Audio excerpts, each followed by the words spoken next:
A very good morning to everyone present here. It gives me immense pleasure to welcome you all to today's Career Guidance program organized by our Chaitanya College to help our students gain clarity, confidence and direction for their future career.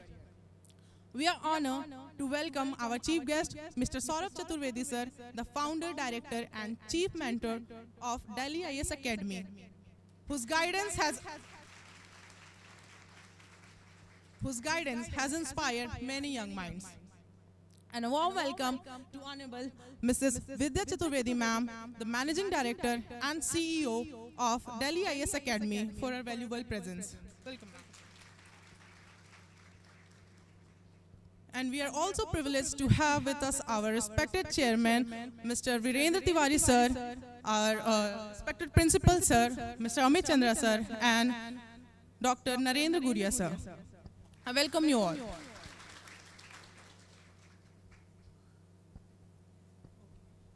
So now, to express our heartfelt gratitude, may I request our chairman sir to present the bouquet to our chief guest. Please, sir.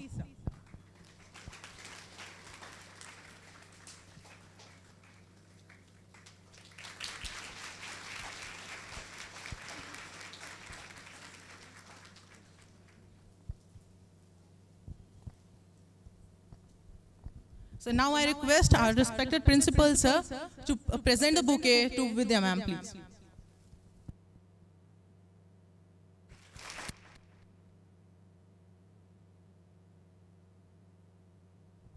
The presence of all our distinguished guests today truly adds value and significance to this program, and we are confident that this session will be enlightening, motivating and immensely beneficial for our students. So without any further ado, I would like to respectfully invite our esteemed chairman sir to please kindly come on dais and deliver the welcome address. Please, sir.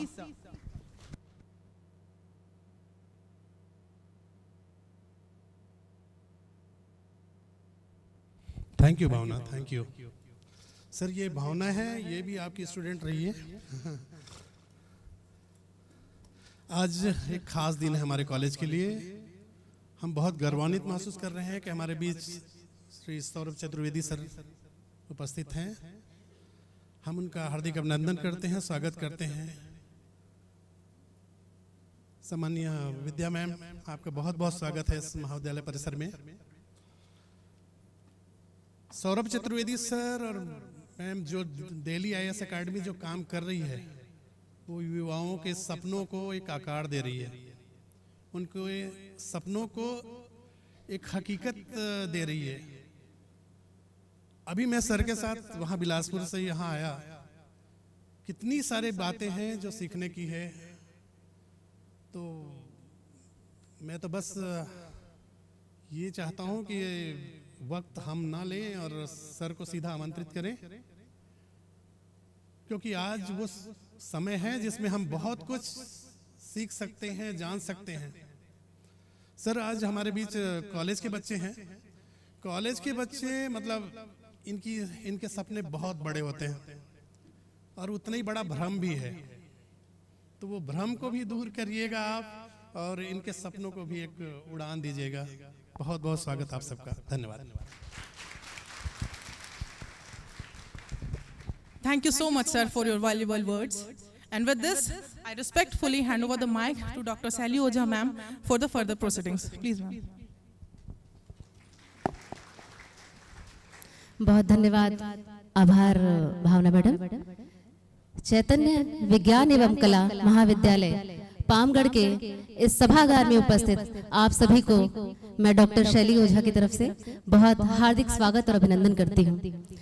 आज चैतन्य महाविद्यालय के लिए बड़े ही सौभाग्य का विषय है कि हमारे बीच आज एक ऐसे व्यक्तित्व का आगमन हुआ है जिन्हें हम अपने बीच पाकर बहुत गौरवान्वित महसूस कर रहे हैं। चूंकि मुझे यह कार्यभार सौंपा गया है कि मैं सर का संक्षिप्त परिचय दूं, जो कि बहुत कठिन काम है, फिर भी मैं प्रयास करूंगी। श्री सौरभ चतुर्वेदी सर का परिचय कम शब्दों में दे पाना मेरे लिए एकदम असंभव था, फिर भी मैंने प्रयास किया है। सर का विषय कंप्यूटर साइंस रहा है सर कंप्यूटर साइंस में स्नातक एवं स्नातकोत्तर के पश्चात LLB एवं सर ने LLM की पढ़ाई की है। साथ ही मैं आप सभी को बताना चाहूंगी कि सर देश के प्रतिष्ठित दृष्टि IAS में भी शिक्षक के रूप में जुड़े हुए हैं। आपका उद्देश्य सिविल सेवा में सकारात्मक बदलाव लाने वाले अधिकारियों को तैयार करना है। सर का व्यक्तित्व बहुत ही प्रभावशाली, सर वाक्पटुता एवं उनका अनुभव ही आज हमारे बीच है और हम पूरा प्रयास करेंगे कि हम उनके अनुभव का पूरा लाभ लें और सर हमारा मार्गदर्शन करें। मैं और विलंब न करते हुए आज के अतिथि महोदय परम आदरणीय श्री सौरभ चतुर्वेदी सर को करबद्ध निवेदन करते हुए ने मंच पर आमंत्रित करूंगी और सर से कहूंगी कि सर आप अपना मार्गदर्शन और आशीर्वचन हमें प्रदान करें। श्री सौरभ चतुर्वेदी सर।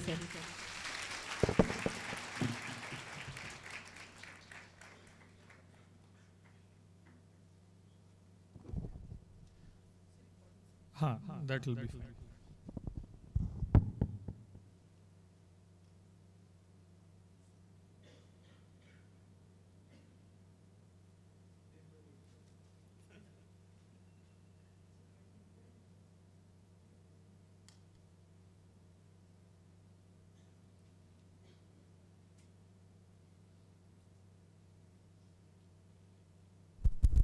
हेलो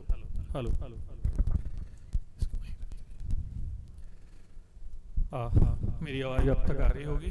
सबसे पहले तो बहुत बहुत धन्यवाद आपके मुझे यहाँ आमंत्रित करने के लिए, बुलाने के लिए मैं वीरेंद्र तिवारी सर का तहे दिल से धन्यवाद देता हूँ।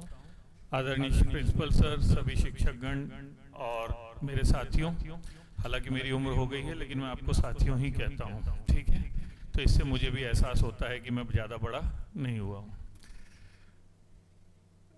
जैसा कि मैम ने मेरे इंट्रोडक्शन में बड़ी बड़ी बातें कही, मुझे हमेशा ये लगता है कि व्यक्ति का काम पहले बोलता है और हमारे बारे में कितनी भी बातें कही जाएं, जब तक हम उसको लगातार बार बार साबित नहीं करते हैं तो बात बनी हुई नहीं रहती। वो हर व्यक्ति के लिए है, चाहे वो लीडर हो, चाहे वो एक्टर हो, चाहे वो टीचर हो। We are in the field जहाँ पर हम किसी चीज़ को कर रहे हैं और जब तक हम लगातार सफलता से, ईमानदारी से, पूरे लगन और समर्पण से इसको नहीं करेंगे तो हम उस नाम को बना नहीं पाएंगे। मैं हमेशा विद्या से कहता हूँ कि ऊपर जाना आसान है, वहाँ बना रहना बहुत मुश्किल है। तो मूल लड़ाई जो होती है वो उस जगह पर जाकर होती है जहाँ पर आपको लगातार ये साबित करना है कि आप अच्छा कर सकते हैं। मैं बहुत खुश हूँ कि आप लोग बहुत सुरक्षित और बहुत विशेषज्ञ हाथों में हैं। मैं जितना भी अभी इतना देख पाया, समझ पाया, मैं जितनी भी जगहों पर जाता हूँ मैंने देखा हूँ कि ये this is one of the most systematic facility that I am seeing right now. हम हिंदी में बात करें तो चलेगा ना? हाँ ठीक है, तो उसी पे बात करते हैं। ठीक, तो जिस व्यवस्था के साथ आप लोग यहाँ पर पढ़ाई कर रहे हैं वो बहुत अच्छा है, इसके लिए मैं आप सबको धन्यवाद देना चाहूँगा। मुझे जो बेसिकली सर ने इस बार जो बताया है या मैं जिसलिए यहाँ आया हूँ वो लोग कहते हैं करियर गाइडेंस है। मैं ये मानकर चलता हूँ कि मैं आपको सिर्फ आपके आगे के जीवन के कुछ डूज और डोंट्स बताने आया हूँ। वो डूज जिनको करके हम सब कहीं तक पहुँचे हैं और वो डोंट्स जिनको हम शायद नहीं करते तो और ऊपर जाते हैं, मतलब गलतियां हमने भी की हैं। तो यदि कोई पहले से बता दे कि ये मत करो और आप ना करें तो बहुत सारी चीज़ें आसान हो जाती हैं। तो वो डूज और डोंट्स ही हैं जो आपको करियर में, लाइफ में, सक्सेस में आगे ले जाने की कोशिश करेंगे। जैसा कि आपको जानकारी है कि मैं सिविल सर्विसेज की फील्ड से हूँ और सिविल सर्विसेज के बारे में बहुत सारे भ्रम लोगों को बने रहते हैं कि एग्जैक्टली सिविल सर्विसेज होता क्या है। तो बहुत आसान भाषा में समझें तो इस देश को दो लोग चलाते हैं, एक जो बताते हैं कि कैसे चलाना है और एक जो चलाते हैं। जो बताते हैं उन्हें हम पॉलिटिकल एडमिनिस्ट्रेटर कहते हैं, राजनीतिक प्रशासक, और उसमें मिनिस्टर्स आते हैं। अब वो प्राइम मिनिस्टर, चीफ मिनिस्टर से लेकर जितने भी मिनिस्टर होते हैं, इनका काम होता है पॉलिसी मेकिंग, नीतियां बनाना। लेकिन वो पॉलिसी बना सकते हैं, उसको जमीन पर गांव गरीब तक पहुंचाने का काम जो करते हैं उन्हें कहते हैं एडमिनिस्ट्रेटिव या ब्यूरोक्रेटिक पर्सनल्स, उनको सिविल सेवक कहा जाता है। तो सिविल सेवक वो हैं जो नीतियों को जनता तक लेकर जाते हैं, और उसमें कलेक्टर से पटवारी तक सब आते हैं। ये सब मिलकर नीतियों को जनता तक लेकर जाते हैं। तो मैं हमेशा कहता हूं कि ईश्वर के बाद यदि किसी में ये ताकत है कि वो लोगों की जिंदगी को उस नज़दीक से जाकर छू सकता है या बदल सकता है, तो वो किसी नेता में, प्रधानमंत्री में, मुख्यमंत्री में भी नहीं है, क्योंकि उन्होंने तो बताया क्या करना है। वास्तव में जिन्होंने उस चीज़ को, चाहे महतारी वंदन हो, उज्ज्वला हो, आयुष्मान हो, प्रधानमंत्री आवास हो, वो आप तक लेकर गए, वास्तव में वो लोग जिन्होंने अंत्योदय किया, दीनदयाल उपाध्याय जी के बारे में सुना होगा आपने, अंतिम पायदान पर खड़े व्यक्ति को छुआ, वो सिविल सेवक है। और भगवान के बाद ये ताकत यदि किसी को दी गई है तो वो सिविल सेवक ही है। एक डिप्टी कलेक्टर अपने जीवन में लगभग 5 लाख, उससे ज़्यादा भी हो सकता है, एक कलेक्टर 50 लाख लोगों की जिंदगी को कम से कम बदलने की ताकत रखता है।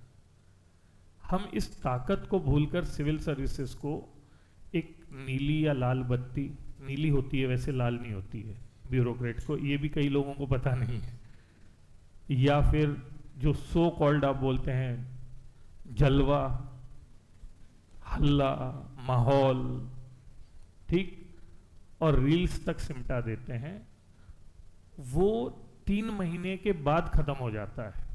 क्योंकि आप जिसके बीच रहते हैं वो सब कलेक्टर हैं, तो सब कलेक्टर हैं तो आप कौन सी बड़ी चीज हुए। तो वो जो आप भाई, आप जब गांव में रहते थे तो पटवारी भी बड़ा लगता था, अब आप जिनके बीच रहते हैं वहां सभी कलेक्टर हैं, तो आप कलेक्टर हैं तो कौन सी बड़ी बात है।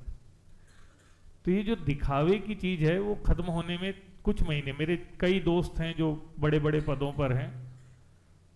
अब इसके बाद लड़ाई ये शुरू होती है कि आप उनसे अलग कैसे हैं जो सब ब्यूरोक्रेट हैं, और वो अलग आप तब बनते हैं जब आप अपने समर्पण, ईमानदारी से अपना काम करके, देखो पैसा, प्रतिष्ठा, पहचान, ये तो जॉब मिलने के साथ ही आपकी हो गई, आप नहीं भी चाहोगे तो आपको मिलेगा, तो उसके पीछे क्यों भागना। आपने जैसे ही क्वालिफाई किए वो आपका हो गया। अब ये जानना है कि इन लोगों की भीड़ में आप कैसे पहचाने जाओगे। मैं एक उदाहरण देता हूं, आप भारत के 5 बड़े कलेक्टर के नाम बताओ, आप नहीं बता पाओगे। 5 बड़े यूट्यूबर बताओ, इसका मतलब हमारी ब्यूरोक्रेसी की दिक्कत ये रही कि शायद उन्होंने पिछले 75 सालों में ऐसा कुछ किया ही नहीं कि उन्हें पहचाना जाए, और हम एक किरण बेदी, एक टीएन सेशन और 4 बड़े लोगों के नाम याद रखते हैं, जबकि नेताओं में सबके नाम याद रखते हैं। तो ऐसा क्या हुआ कि ब्यूरोक्रेट्स को वो रिकॉग्निशन नहीं मिला, रिस्पेक्ट नहीं मिला, क्योंकि ज्यादातर ब्यूरोक्रेट जॉब मिलने के बाद सिस्टम बदलने आए थे, सिस्टम का हिस्सा बन गए, बड़ी बड़ी सोच लेकर आए थे, लेकिन फिर उस सिस्टम का हिस्सा बन गए, और फिर वही कुछ गद्दे के नीचे पैसा, बीवी, 2 बच्चे और 4 बीमारी के साथ मर गए, तो उनको कोई कैसे याद रखेगा। हम सबकी जिंदगी भी तो ऐसी ही है ना कि हम एक सिस्टम में आ गए हैं, मैं एज अ टीचर, आप एडमिनिस्ट्रेटर, और ऐसा होने के बाद हमने ऐसा क्या करके गए। बात याद रखने की नहीं है कि आपने इस दुनिया में कोई पॉजिटिव चेंज लाया। एजुकेशन, हम फॉर्चुनेट है कि ऐसी फील्ड है कि हम ना भी चाहें तो शायद हम कोई चेंज ला रहे हैं, पर मान लीजिए कोई ट्रेडर है, कोई बिजनेसमैन है, वो ऐसा क्या कर पा रहा है कि किसी की जिंदगी में कुछ अच्छा बदलाव ला पा रहा है। और एज अ ह्यूमन हम एनिमल रेस से अलग कैसे हैं भाई। खाना, नई जनरेशन को लाना और मर जाना, ये तो जानवर भी करते हैं, तो इंसान उनसे अलग कैसे है? क्योंकि वो अपनी पहचान, अपना कुछ योगदान छोड़ के जाता है। तो हमको अभी आपकी एज में मैं भी सोचता था अरे सब ये सब फिलोसफिकल बातें, पहले जिंदगी में कुछ बने तो फिर कुछ करेंगे। मैं ये कह रहा हूं कि आप यदि पढ़ रहे हैं तो कुछ ना कुछ बनेंगे। सोचिए ये कि बनने के बाद क्या करेंगे, क्योंकि नहीं सोचेंगे तो फिर आप भी उसी सिस्टम का हिस्सा बन जाएंगे और उसका हिस्सा बनकर एक गुमनाम सी जिंदगी जीकर चले जाएंगे।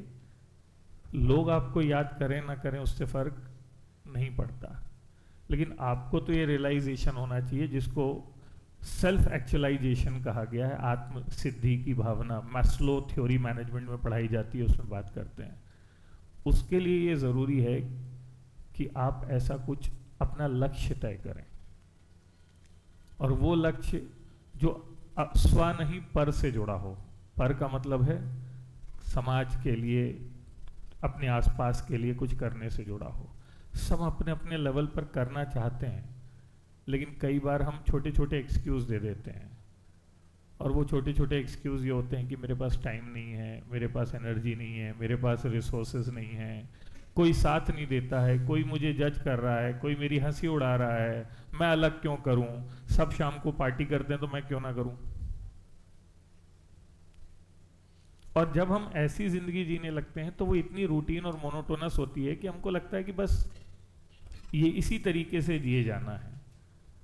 जैसे आपकी जिंदगी का इस समय एक अनिवार्य हिस्सा है मोबाइल। हम शायद जो 90s के लोग हैं, हमने तो मोबाइल को सारी जनरेशन में देखा है। अब मोबाइल की सच ये है कि वो हमारे ज़माने में हसरत थी, कुछ साल बाद ज़रूरत बनी, उसके कुछ साल बाद आदत बनी, और अब मुझे तो तेरी लत लग गई।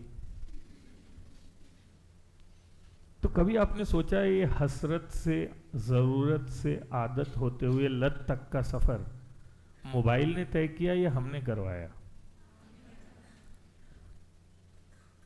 और आज हम किसी भी चीज के बिना रह सकते हैं, मोबाइल के बिना नहीं रह सकते। तो आप सोचिए कि आप मोबाइल को चला रहे हो या मोबाइल आपको चला रहा है। क्या कारण है कि देश में डिजिटल डिटॉक्स सेंटर खुल गए, मोबाइल की लत छुड़वाई जा रही है जैसे ड्रग्स की लत छुड़वाई जाती है। छोटे बच्चे उससे जुड़े अपराध कर रहे हैं, बड़े बच्चे साइबर क्राइम से जुड़ रहे हैं। मैं उन सब में पढ़ना ही नहीं चाहता, मैं तो दूसरी चीज पूछना चाहता हूं, आपके पास अपने लिए अब कितना समय है? क्योंकि जितनी देर आप मोबाइल के पास हैं, आप खुद के पास नहीं हैं। आत्म का अध्ययन आध्यात्म है, आपने शब्द सुना होगा आध्यात्म।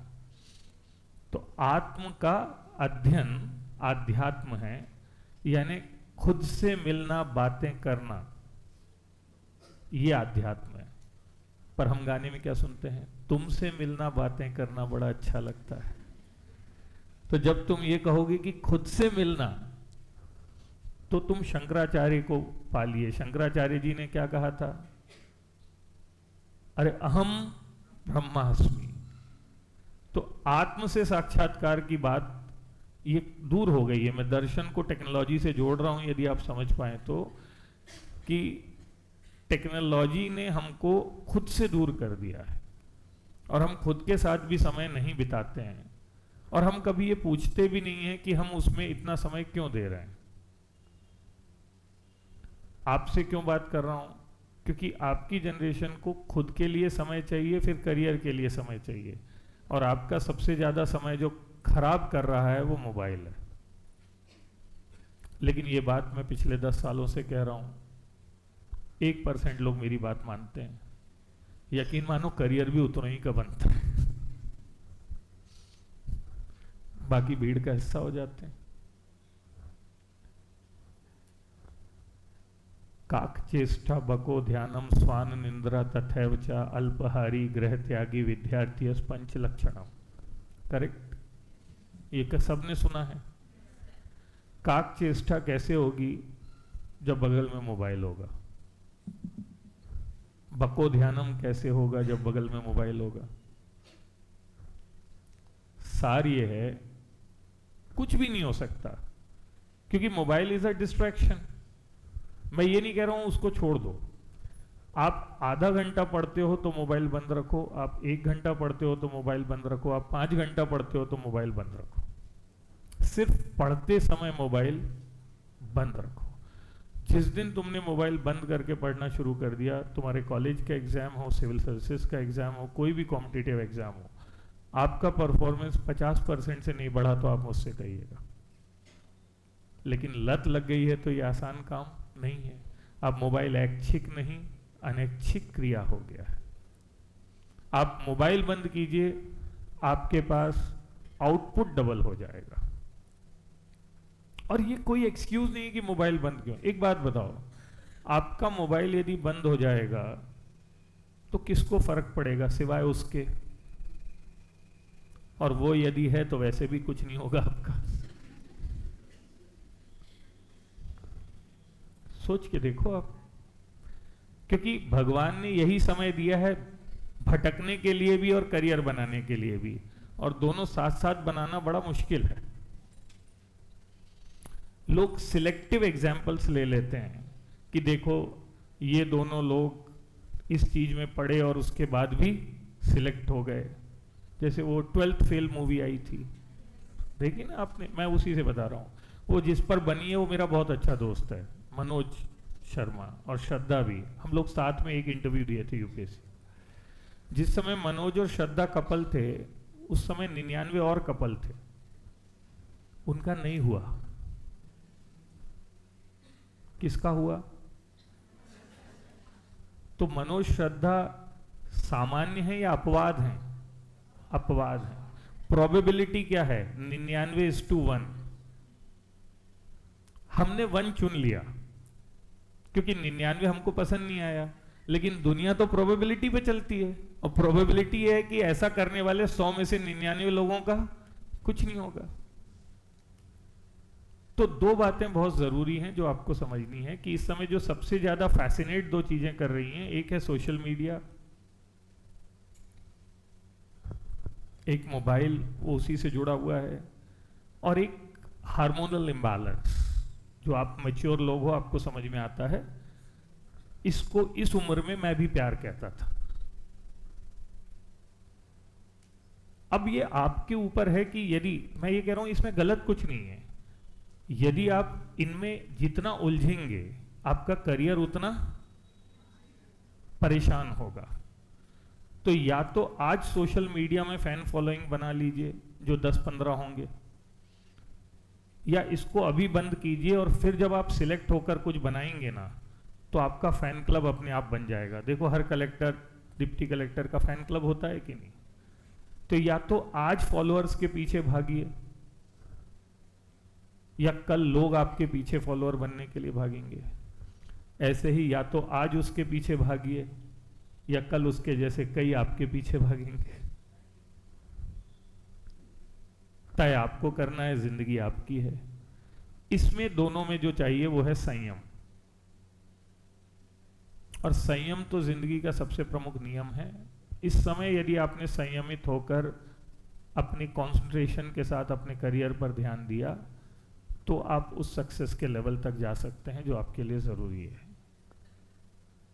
या जहां तक आप जाएंगे ईश्वर करे शायद उससे और भी आगे चले जाएंगे। ऐसा मान लीजिए कि यदि हम लोग इसमें से किसी चीज में उलझे हुए थे तो हो सकता है हम जहां हैं उससे और भी आगे जाते। मैंने कहा था ना, डूज एंड डोंट्स।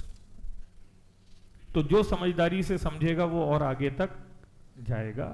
और यकीन मानो आपका फोन बंद होने से साई जी राज्य नहीं चला पाएंगे कि आपको फोन करते हैं, मोदी जी का फोन आता है आपको। तो पहले इतने इंपॉर्टेंट तो बनो कि आपका फोन बंद होने से किसी को फर्क पड़े।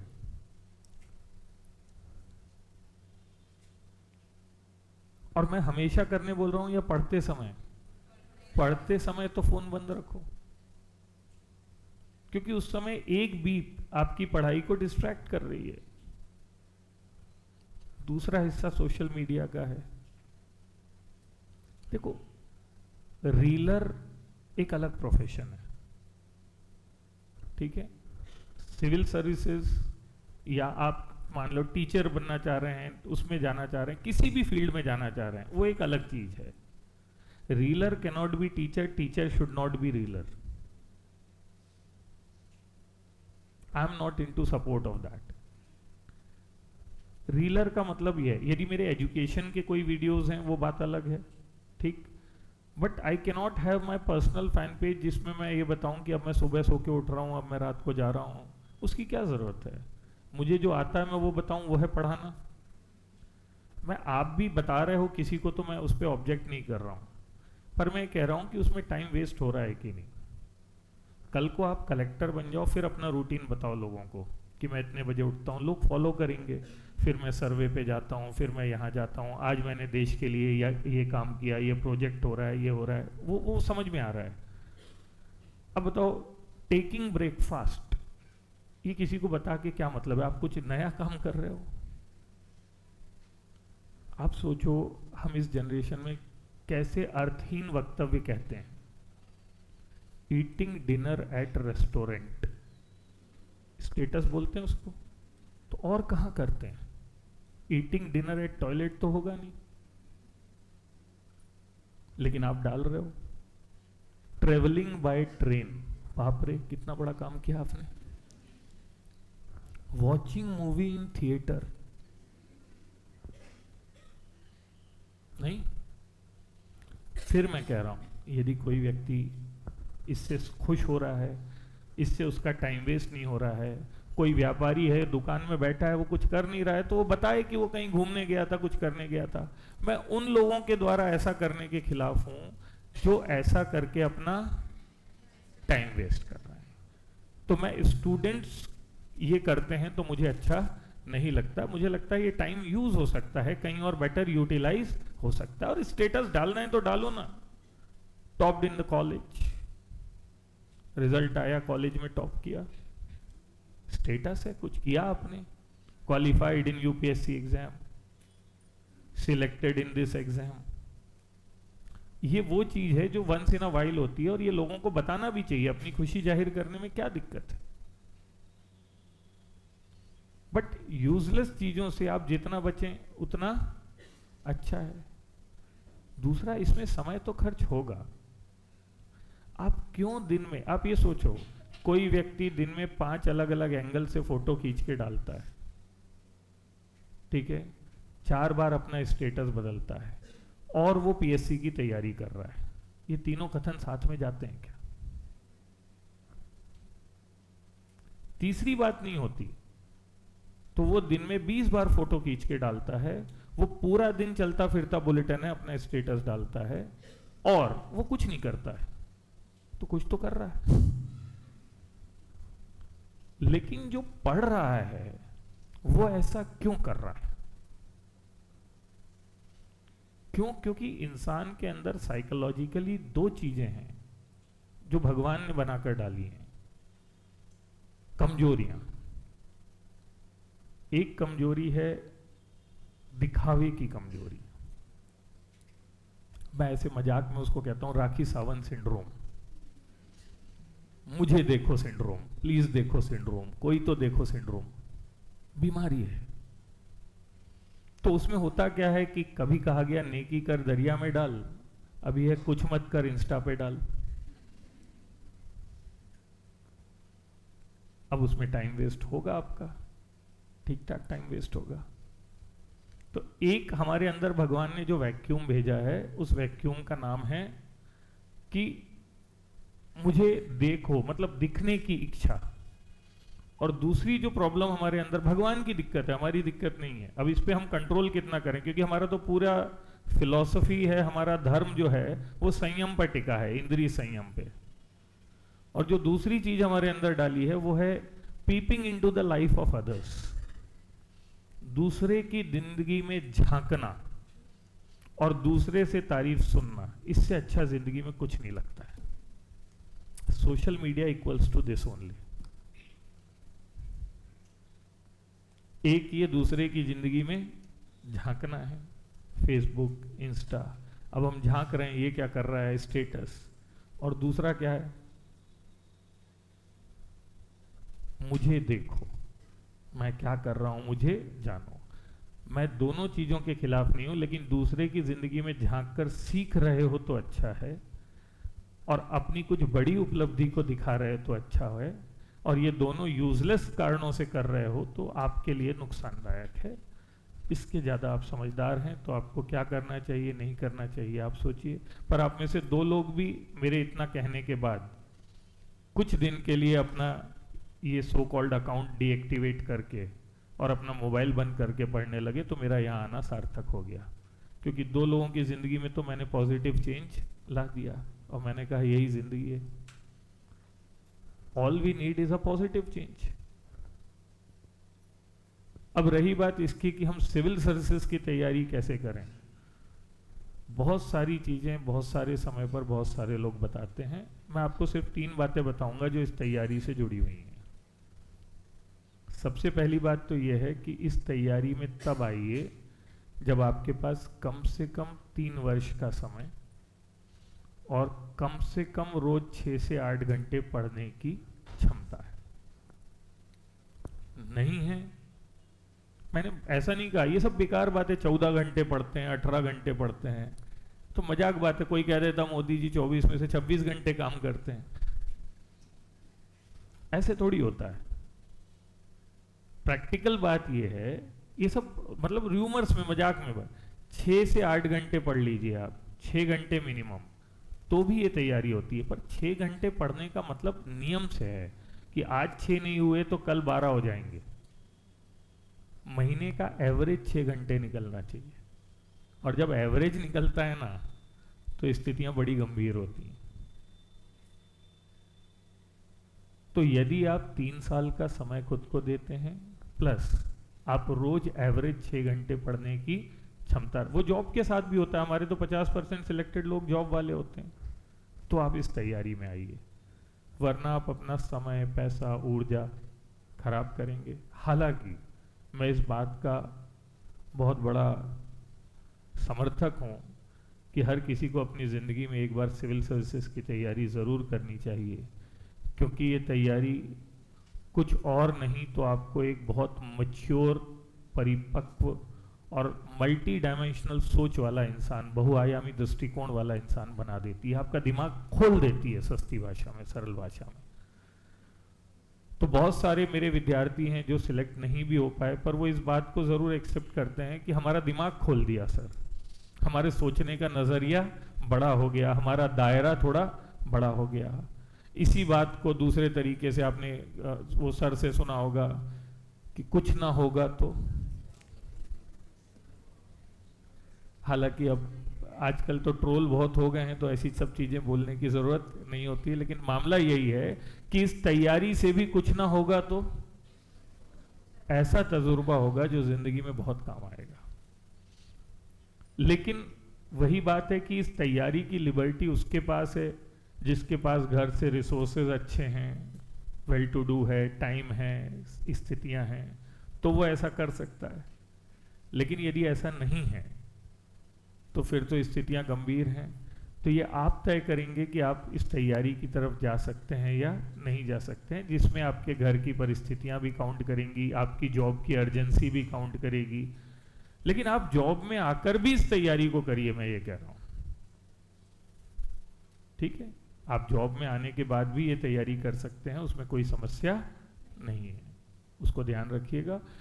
दूसरी बात, अपने दिमाग से ये निकाल दीजिए कि इस तैयारी को करने के लिए बहुत हाई IQ IITian ब्रेन और कोई बहुत वैसी चीज़ है, इसमें ऐसा कुछ पढ़ना ही नहीं है। आपने इससे कठिन पढ़ाई अभी कर रहे हो आप BSc MSc में, ठीक, BA में भी, इनफैक्ट उसमें भी आपके क्या कहेंगे कॉमर्स में भी, और उससे भी कठिन पढ़ाई आपने जो कॉलेज में की उससे ज़्यादा की थी आपने 11th 12th में।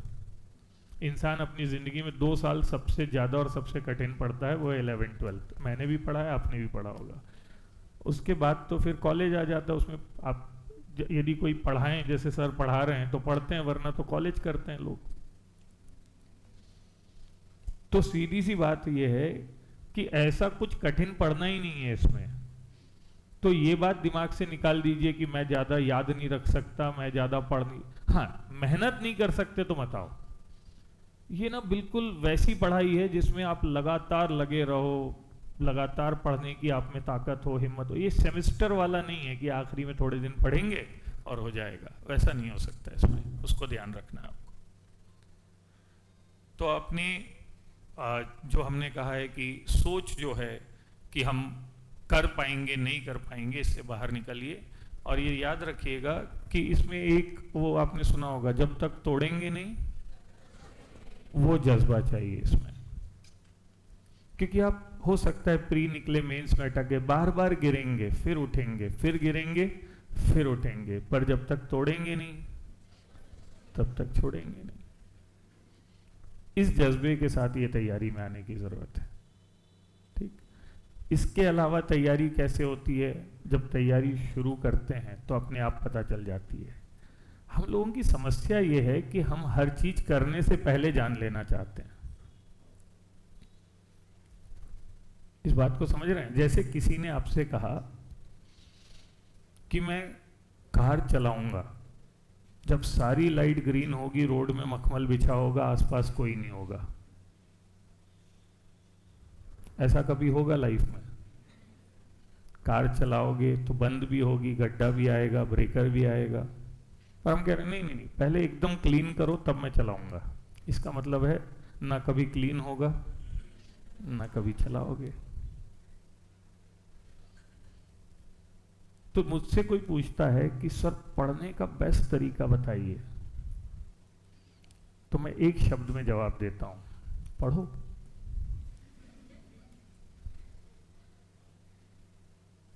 So there is only one way to study, that is study. Once you start studying, you will come to know how to study, what to study, where to study, what is the way to study, what are the problems of study. Without study, you want to know how to study.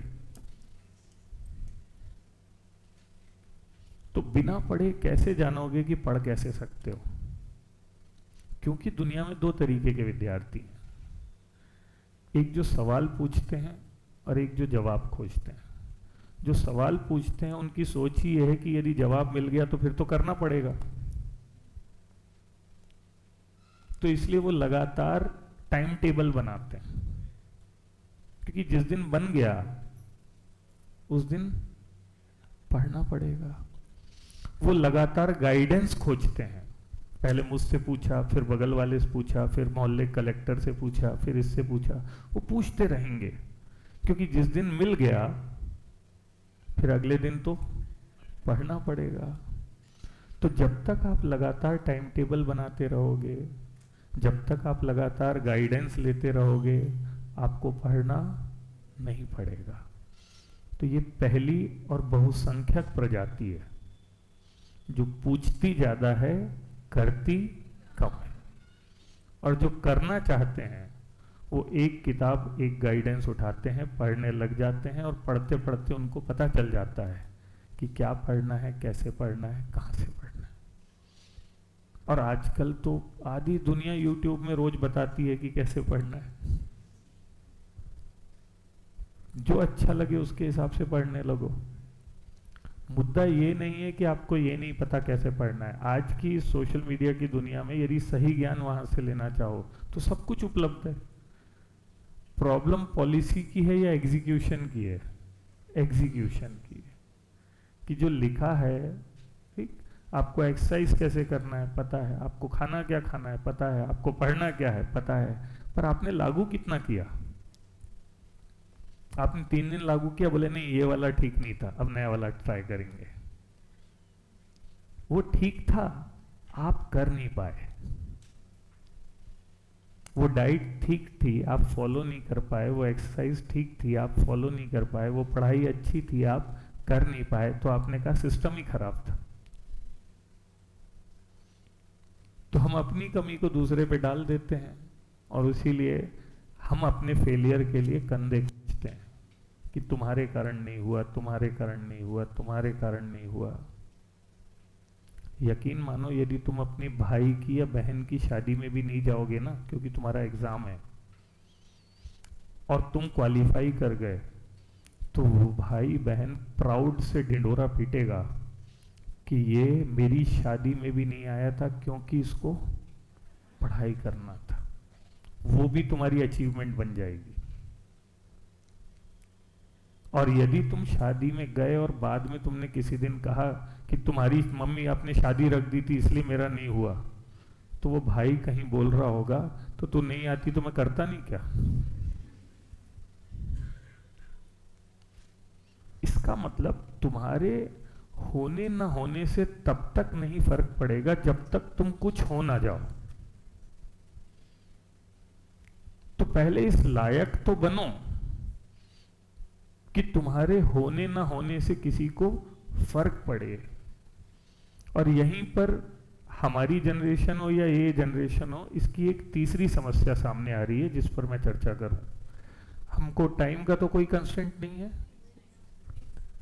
कोई ऐसी समस्या, और bore हो तो बता देना, मैं उतना ही बोलता हूं जितना सामने जानने चाहता है तो, ठीक है।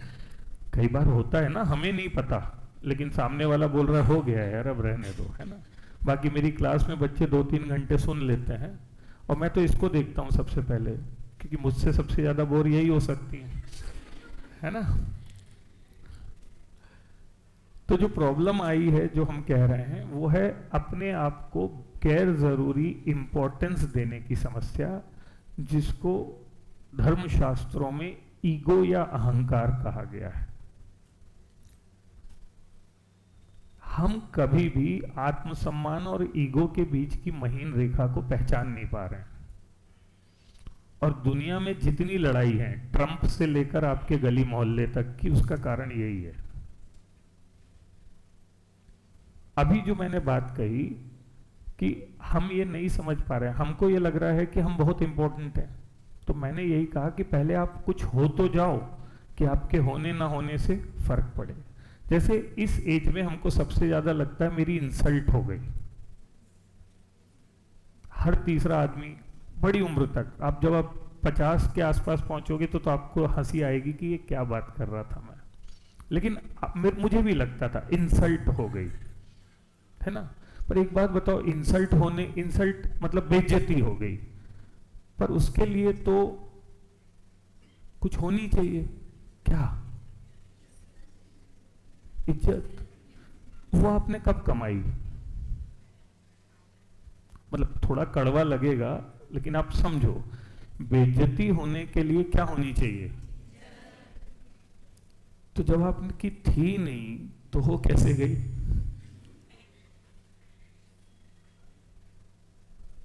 भाई आपने ऐसी कौन सी रिस्पेक्ट कमाई थी जो डिसरिस्पेक्ट हो गई? और जब ना हो और तब भी वो हो गई लगे, उसको ईगो कहते हैं। तो बेसिकली आपकी डिसरिस्पेक्ट नहीं हुई है, आपका फॉल्स ईगो हर्ट हुआ है। ईगो भी नहीं, कौन सा ईगो? फॉल्स ईगो हर्ट हुआ है। और फॉल्स ईगो का मतलब होता है, सोशियोलॉजी में कॉन्सेप्ट है, दो तरीके की रिस्पेक्ट होती है। एक होती है एस्क्राइब्ड, अर्जित, और एक होती है जन्मजात। जन्मजात इज्जत को लोग प्रतिष्ठा की तरह लेते हैं। जैसे लड़कों को बहुत बुरा लगता है कि लड़की हंस दी या लड़की ने मार दिया, क्योंकि उसको लगता है उसकी क्वालिटी क्या है, मैं लड़का हूं। तो बेसिकली फ्यूडलिज्म, एक शब्द सुना होगा आपने, सामंतवाद। सामंतवाद का मतलब है जन्मजात श्रेष्ठता का भाव। और ये जन्मजात श्रेष्ठता का भाव जाति का होता है। मैं ब्राह्मण हूं, मैं लड़का हूं, मैं अमीर हूं, ये तीनों होने में मेरा क्या योगदान है? एक ऐतिहासिक तुक्का था कि मैं ऐसे घर पैदा हो गया जो ब्राह्मण का था, या ऐसे घर पैदा हो गया जिसके घर धन था। ये कौन सी परिस्थिति है, जन्मजात या अर्जित? तो जन्मजात जो मिलती है वो इज्जत नहीं होती, वो ईगो होता है। जो इकट्ठी की जाती है वो क्या होती है? मैं ब्राह्मण के घर पैदा हुआ और मैंने ब्राह्मणत्व का कोई काम ही नहीं किया, मेरे सारे कर्म नीच कर्म है, तो मैं ब्राह्मण होते हुए भी तथाकथित वर्ण व्यवस्था में शूद्र हूं। यही तो शुरू हुआ था हमारी वर्ण व्यवस्था। और यदि मैं शूद्र वर्ण में हुआ और मैं अध्ययन अध्यापन का कार्य करके लोगों को एक लेवल तक लेकर गया, तो मैं उसमें रहते हुए भी क्या हूं? ब्राह्मण हूं। क्योंकि जब वैदिक काल में आया था वो कर्म आधारित था, बाद में जन्म आधारित बना। तो basically respect is not demanded, it is commanded. Respect not come by birth, it is earned. और इसीलिए इस एज में इस चीज से बचने की कोशिश करो जो हम अपने दिमाग में बनाकर चलते हैं कि मेरी बेइज्जती हो गई, इतने लोगों के सामने हंस दिया, नहीं हुआ तो मेरा क्या होगा, लोग मुझ पर हंसेंगे, मेरा सिलेक्शन नहीं हुआ। वो जो आज हंस रहे हैं वो कल तुम्हारे सामने बिछेंगे। सफलता को हर कोई सलाम करता है, असफलता मूक होती है। आप जिस दिन सक्सेसफुल हुए वो सब आपके सामने नजर आएंगे। आपको बस अपने समय का इंतजार करना है और समय मेहनत से आएगा। तो आप इस चीज के लिए क्यों तनाव लेते हैं कि आप गुजरे तो कोई हंसा, और फिर वो तो है ही है कुछ तो लोग। और लोगों को सबसे अच्छा क्या लगता है? आपकी जिंदगी में झांक। पर इसको दूसरे तरीके से देखो। अभी मैं कह रहा हूं, आप एग्री कर रहे हो कि लोगों को सबसे अच्छा दूसरे की जिंदगी में झांकना लगता है। लोग पर निंदा में सुख उठाते हैं, दूसरों की बुराई करने में सुख उठाते हैं। लोग जबरदस्ती हमको परेशान करते हैं। अब इसका उल्टा, आपने कभी किसी को जबरदस्ती परेशान नहीं किया। अभी मैं आपसे पूछूंगा तो आप बोलोगे मैंने कभी किसी को नहीं किया। आपने कभी किसी की बुराई नहीं की, आप कभी किसी के अंदर झांकने की कोशिश नहीं, तो करता कौन है?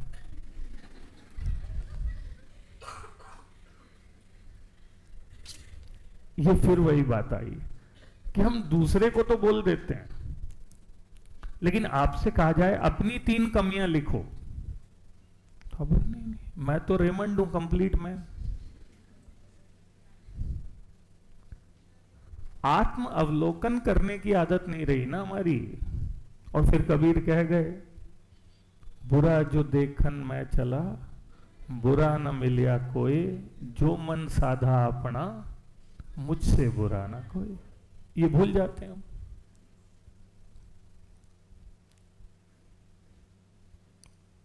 जब हम ये भूल जाते हैं तो हमको लगता है बस सामने वाला। जैसे मैं इंटरव्यू में किसी से पूछता हूं आपकी समस्या क्या है, मैं यूपीएससी के इंटरव्यू जब दिल्ली में लेता हूं, मैं लोगों पे भरोसा जल्दी कर लेता हूं। अब बताओ ये उसकी कमी है या दूसरों की कमी है? ये तो लोगों की कमी है। इंसान इतना भी मानने तैयार नहीं है कि उसमें एक कमी है। लोग मेरे भरोसे का फायदा उठा लेते हैं। ठीक, मैं इमोशनल बहुत हूं, ये कमजोरी है। मतलब कमजोरी भी मखमल में लपेट के रख रहे हो आप। अरे साफ साफ बोलो ना कि मैं अनुशासित नहीं हूं, मैं चीजें टाइम से नहीं कर पाता हूं, कई बार डिले कर देता हूं। प्रैक्टिस, ये तो सबकी समस्या है। हमको ये मानने में भी दिक्कत होती है कि हमारे अंदर, आज आप अपने आप से पूछोगे आपके अंदर 4 बुराई क्या है, आप खुद को नहीं बोलोगे। और जब आप खुद से ही झूठ बोल रहे हो तो दुनिया से सच कैसे बोलोगे?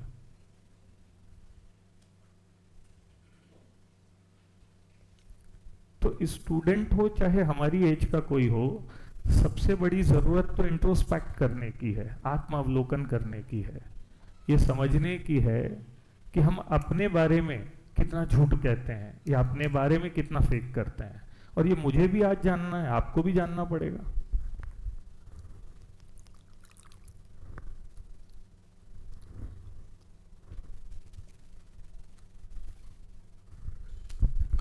तो हम सबके लिए ज़रूरी है कि हम खुद को बहुत इम्पोर्टेंट मानना बंद करें कि हमारे आसपास ही दुनिया रिवॉल्व हो रही है, हम नहीं होंगे तो कुछ नहीं चलेगा।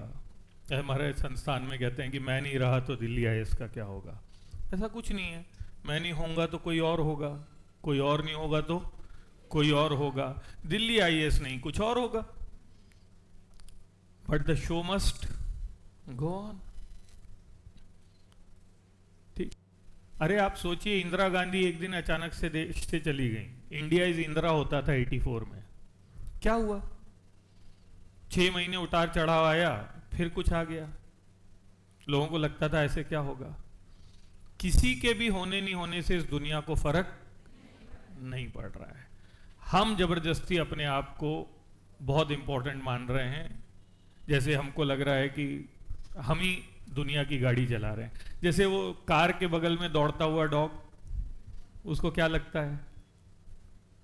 वो दौड़ रहा है तो कार चल रही है। मैं कई बार कहता हूं क्लास में भी, किसी ने कहा है कि न था कुछ तो खुदा था, न होता तो खुदा होता, डुबोया मुझको होने ने, गर ना होता तो क्या होता। मतलब अगर मैं ना भी होता तो इस दुनिया में क्या होता। और समय के साथ आपकी जिंदगी में अलग अलग पड़ाव आते जाएंगे, आप अलग अलग समय पर अलग अलग गोल्स के लिए एस्पायर होंगे, आगे बढ़ेंगे, और वो गोल्स को मिलने के बाद आपको उनकी निरर्थकता का एहसास होगा। क्योंकि जब तक कोई चीज नहीं मिलती तो हमको लगता है कि इसके अलावा तो कुछ नहीं है, बस यही है जिंदगी और कुछ नहीं है। पर यकीन मानो जैसे ही वो मिल जाता है तो सबसे ज्यादा उसी की अर्थहीनता का एहसास होता है। ठीक, इसी को बुद्ध ने सर्वम दुखम दुखम में समाया है। और उसने कहा है बुद्ध ने कि दुनिया में जो सबसे बड़े सुख हैं वो वास्तव में सबसे बड़े दुख हैं, और ये दुनिया दुखों से भरपूर है।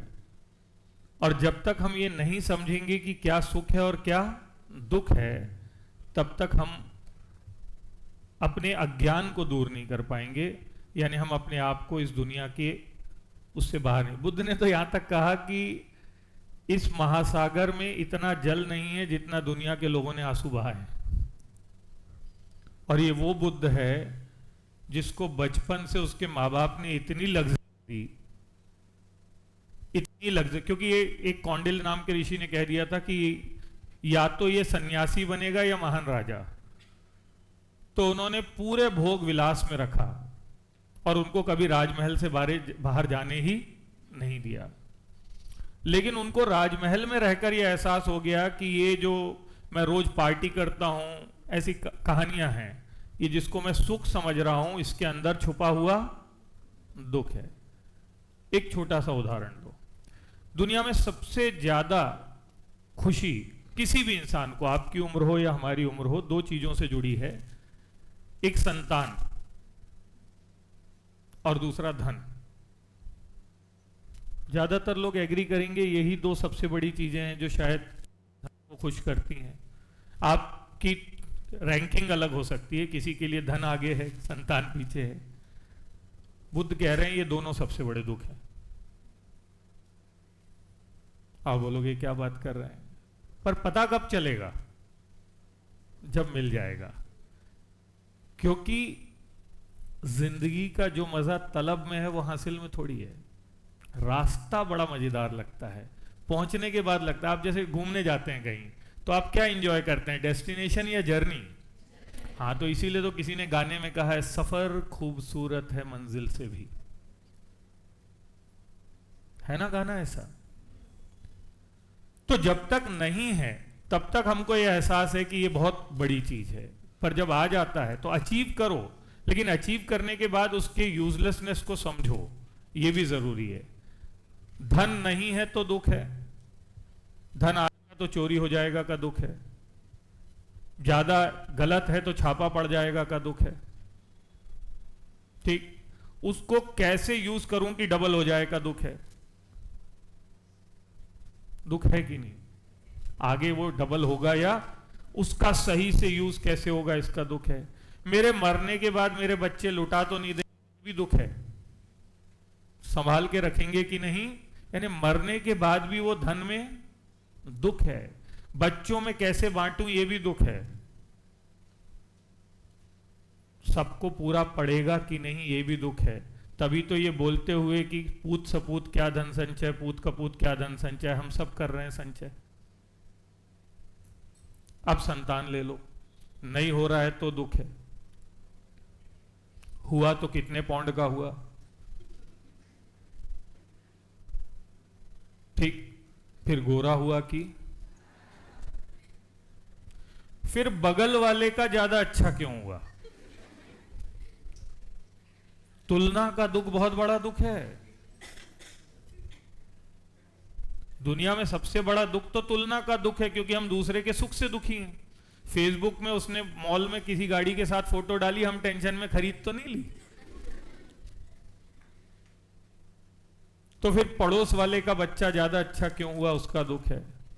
बड़ा हुआ तो स्कूल जाएगा कि नहीं जाएगा, दुख है। जाएगा तो पिट के तो नहीं आएगा, दुख है। टॉप करेगा कि नहीं, इसका दुख है, ठीक। फिर नौकरी लगेगी कि नहीं। आप देखिए, दुख मतलब चिंता, वो चिंता है। अब शादी करेगा कि नहीं, आजकल तो नई आ गई है, कहां करेगा, कैसे करेगा, करेगा भी नहीं करेगा। शादी हो गई तो साथ रहेगा कि नहीं,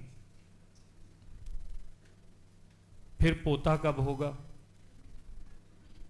फिर बहू से बनेगी कि नहीं, बुढ़ापे में साथ रखेगा कि नहीं, और मर गए तो दाह देगा कि नहीं। तो बताओ, जिस दिन से पैदा हुआ क्या दे रहा है वो? मैं नहीं कह रहा हूं, बुद्ध ने कहा है, डिसएग्री भी कर सकते हैं। बुद्ध ने साबित किया कि जो सबसे बड़े सुख हैं उनमें छुपा हुआ दुख है, और इसीलिए हमें अचीवमेंट के एफर्ट्स पर ध्यान देना चाहिए, उस डेस्टिनेशन पर नहीं जहां हम पहुंच गए हैं, क्योंकि वहां पहुंचने के बाद निरर्थकता सामने आएगी। इसी को भगवान कृष्ण गीता में निष्काम कर्म कह गए। ये निष्काम कर्म की व्याख्या में भी एक समस्या है। क्या है निष्काम कर्म? कर्म करो, फल की इच्छा मत करो। कृष्ण जी ऐसा नहीं कह रहे थे।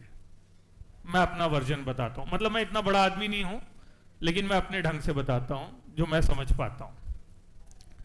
फल की इच्छा के बिना कर्म कैसे हो सकता है? आप याद करो, आज तक आपने जिंदगी में ऐसा कौन सा काम किया है जिसमें कोई इच्छा ना रही हो? नित्य कर्म हो, नैमित्य कर्म हो, काम्य कर्म हो, निषिद्ध कर्म हो, पुण्य कर्म हो, पाप कर्म हो, जो हमारे वेदों में कहे गए हैं, हर कर्म के पीछे क्या है? इच्छा। कृष्ण जी कह रहे थे, कर्म करो, फल की चिंता मत करो। चिंता चिता की तरह जलाएगी और आपको कर्म अच्छे से करने नहीं देगी। तो आप 100% एफर्ट नहीं डाल पाओगे, फेल हो जाऊंगा कि चिंता में, पढ़ाई अच्छे से नहीं कर पाओगे। पर आप एग्जाम के लिए ही तो परीक्षा दे रहे हो ना। बोले नहीं, इच्छा मत करो, मैं तो बस एग्जाम क्यों दे रहे हो, बस है भाई। कृष्ण जी ने कहा था फल की इच्छा मत करो, तो मैं एग्जाम देने के लिए एग्जाम दे रहा हूं, ऐसा थोड़ी हो सकता है। तो उन्होंने कहा फल की चिंता मत करो, क्योंकि चिंता से आपके एफर्ट कमजोर हो जाएंगे और आप अच्छे से काम नहीं कर पाएंगे। तो अंग्रेजी में जो कह रहे हैं वो ये कह रहे हैं, no matter whether you win और lose, what is important that you played with heart। ठीक, थैंक यू। ये फर्क नहीं पड़ता कि आप जीते या हारे, इंपॉर्टेंट यह है कि आप पूरे दिल से खेले। मेरे विचार से कृष्ण जी शायद यही कहना चाह रहे थे। बाकी तो आजकल बहुत सारे विद्वान है, सब अपने अपने अर्थ देते हैं। क्योंकि जब आप ऐसे काम करोगे तो आप टेंशन नहीं लोगे, आपको यह लगेगा कि भाई मैंने अपना 100% दिया, तैयारी है। जैसे कई लोग बोलते हैं सर कब तक करूं, तो मैं कहता हूं एक अटेम्प्ट ऐसा दे लो कि भाई मैं इससे ज्यादा नहीं पढ़ सकता था, मेरी औकात नहीं है इससे ज्यादा। उसके बाद नहीं हुआ तो मैं शायद इसके लिए नहीं बना, किसी और चीज के लिए बना। पर हम कभी एफर्ट ही 100% नहीं देते, इसलिए हम उसकी साइकिल में पड़ जाते हैं, एक अटेम्प्ट और एक अटेम्प्ट और एक अटेम्प्ट और, क्योंकि आपको खुद को ही विश्वास नहीं है कि आपने अपना 100% दिया। तो मुझे तो लगता है कृष्ण जी कह रहे थे अपना 100% दो और फल की चिंता किए बिना 100% दे सकते हो। फल की चिंता करोगे तो आप इस टेंशन में एग्जाम खराब कर लोगे। यानी अर्जुन से भी वो कह रहे हैं कि तुम युद्ध ही अच्छे से नहीं लड़ पाओगे तो जीतोगे कहां से। और इन सब का सार है अपना कंट्रोल, इंद्रिय संयम। स्थित प्रज्ञ कहा गया है उसको भगवत गीता में। गीता तो सारे दर्शनों का सार है। और स्थित प्रज्ञ का मतलब है, आपकी भाषा में कहें, मतलब जो अपने आप पर इतना कंट्रोल रखता है कि किसी चीज से प्रभावित नहीं होता। आपने देवानंद का गाना सुना होगा, गम और खुशी में फर्क न महसूस हो जहां मैं दिल को उस मुकाम पर लाता चला गया। वो स्थित प्रज्ञ है कि ना मैं खुशी में आह्लादित हूं, ना मैं गम में नीचे चला गया हूं, ना मुझे सर्दी परेशान कर रही है, ना मुझे गर्मी परेशान कर रही है, ना मैं तारीफ से पागल होता हूं, ना मैं निंदा से प्रभावित होता हूं। ठीक, ना मुझे पास, ना मैं गरीब हो गया तो दुखी होऊंगा, ना मैं, वो है स्थित प्रज्ञ। और स्थित प्रज्ञ होना ही एक तरीके का जिंदगी की पूर्णता है, जहां पर आपको किसी भी बाहरी चीज का प्रभाव नहीं रहा। उसको गालिब ने या किसी ने कहा है कि दुनिया में हूं मगर दुनिया का तलबगार नहीं हूं, बाजार से गुजरा हूं पर खरीदार नहीं। यानी मैं दुनिया में रहकर भी दुनिया से अलग रह सकता हूं यदि मुझे यह क्लियर है कि मुझे क्या अच्छा लगता है और क्या नहीं, मुझे क्या करना है और क्या नहीं। और मैं ऐसा करते समय किसी प्राणी मात्र को जानबूझकर कोई नुकसान नहीं पहुंचाता। तो आप जो भी काम करोगे उसमें सफल हो जाओगे, क्योंकि लॉ ऑफ कर्मा भी होते हैं। यदि आपने कुछ गलत किया तो कहीं ना कहीं किसी को तो दुख होगा। तो अच्छा इंसान बनो, अपना काम ईमानदारी से करो, अपने प्रति ईमानदार रहो, फिर दूसरों के प्रति ईमानदार रहो, सफलता आपको मिलेगी। मेरे किसी के कुछ बताने से, रोकने से कुछ नहीं बदलने वाला। सब अपने अपने ढंग से बात करेंगे। टीचर अपने ढंग से समझाता है, लीडर अपने ढंग से समझाता है, धर्म गुरु अपने ढंग से समझा रहे हैं। सबका अपना अपना बताने का तरीका है, पर एंड रिजल्ट यही है कि अच्छा इंसान बनो तो सफल इंसान बनोगे। क्योंकि सक्सेसफुल बनने के लिए पहले गुड ह्यूमन बीइंग होना जरूरी है।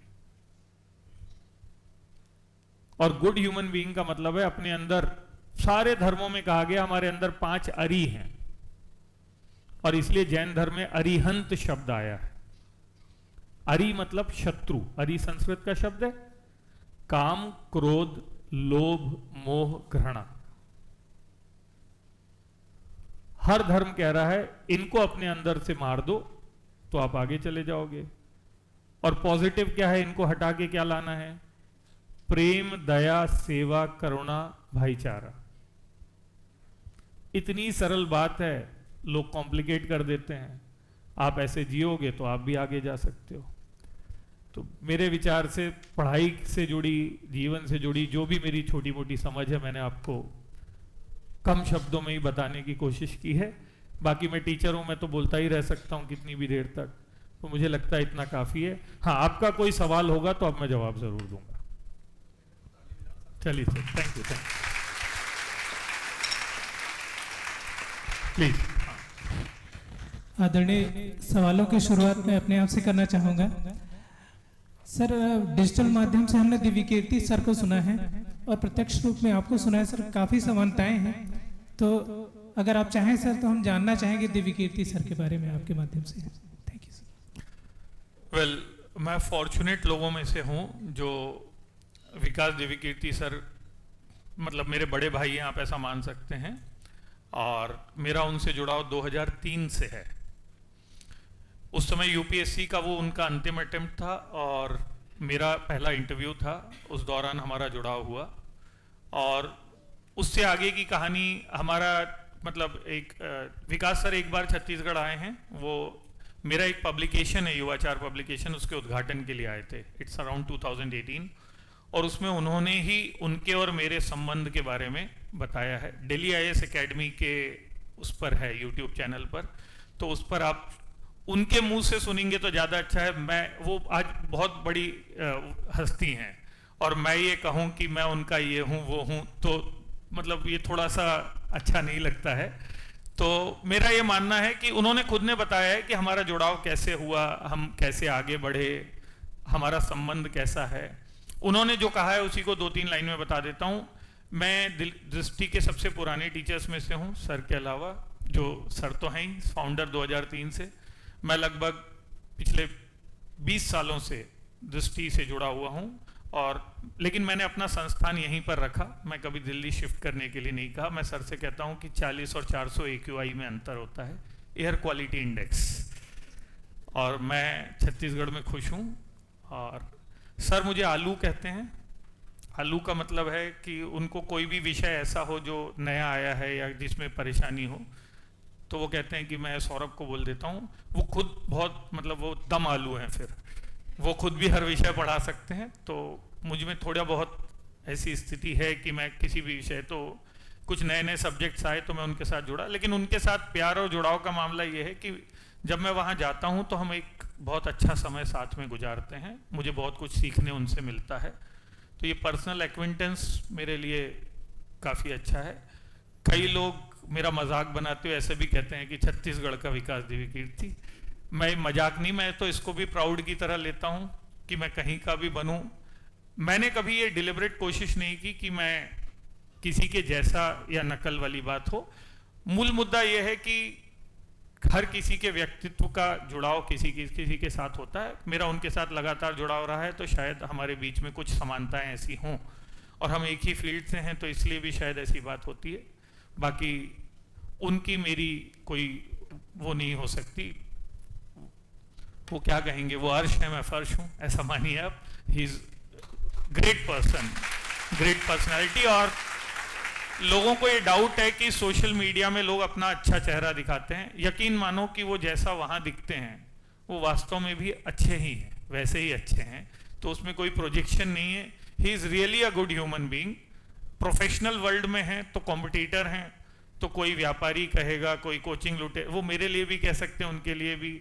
आलोचक सबके होंगे, और आलोचक नहीं होंगे तो फिर जिंदगी कैसे चलेगी। तो उस बारे में वही कहते हैं कि जब क्या कहेंगे, यदि हम ये सोचेंगे कि लोग क्या कहेंगे तो फिर लोग क्या कहेंगे, उसको उसी ढंग से लीजिए। ठीक है, थैंक यू।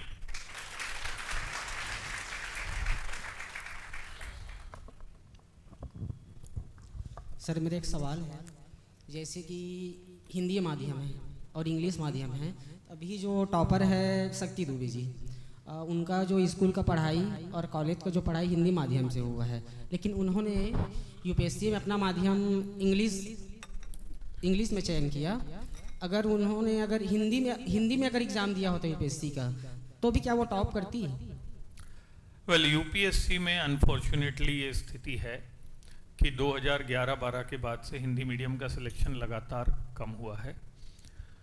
कारण प्रैक्टिकल हैं। अंग्रेजी भाषा में जो अभिव्यक्ति की ताकत है, मैं मतलब उससे कहना चाहूँगा, हिंदी भाषा में नहीं। जैसे मैं तुमसे प्यार करता हूँ, आई लव यू। अब क्या हुआ कि जब पैटर्न ऐसा बना कि आपको पहले 5 क्वेश्चन लिखने पड़ते थे, लॉन्ग आंसर, निबंधात्मक, तो 800 शब्दों में 5 लिखना है, तो उसमें राइटिंग स्पीड मायने नहीं रखती, एक्सप्रेशन इतना मायने नहीं रखता, हिंदी अंग्रेजी दोनों काउंट होता है। अब आपको 20 से 25 क्वेश्चन के आंसर लिखने होते हैं, तो writing speed, expression, presentation, pattern ऐसा बना दिया है इन्होंने कि उसमें हिंदी माध्यम में अपने आप को एक्सप्रेस करना थोड़ा कठिन हो गया है। और इसलिए यूपीएससी में वास्तव में हिंदी माध्यम की, ये मटेरियल की बात नहीं है, अब मटेरियल सब में है। दूसरा अंतर बैकग्राउंड का है। यूपीएससी ना इलाइट एग्जाम है। इलाइट मतलब उस एग्जाम में बेसिकली सिलेबस बेस्ड सवाल कम आते हैं, एक्सपोजर बेस्ड सवाल ज्यादा आते हैं। एक्सपोजर मतलब देश दुनिया जहान को समझना और खुद एनालाइज करना।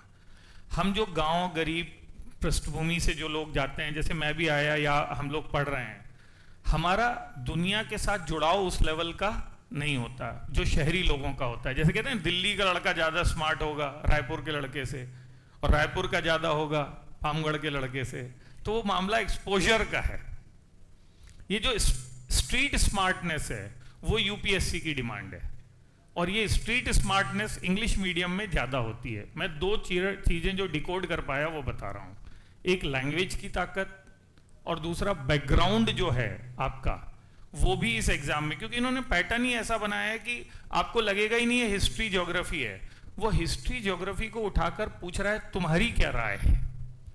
और नेचुरली हिंदी माध्यम का जब हम थोड़ा वहाँ से आगे बढ़ते हैं तो हमारी ओपिनियन बेस्ड राय, जैसे डिबेट कंपटीशन है, आप लोग जैसे यहाँ पर करते होंगे, ये सारी जो चीज़ें हैं ना, कोई बात, तो हमारा उतना एक्सपोजर नहीं है। हमारे यहाँ डिबेट का वो लेवल नहीं हो सकता जो दिल्ली यूनिवर्सिटी में होता है। तो ये जो पर्सनैलिटी ग्रोथ है वो थोड़ी सी रह जाती है। ये दो कारण हैं।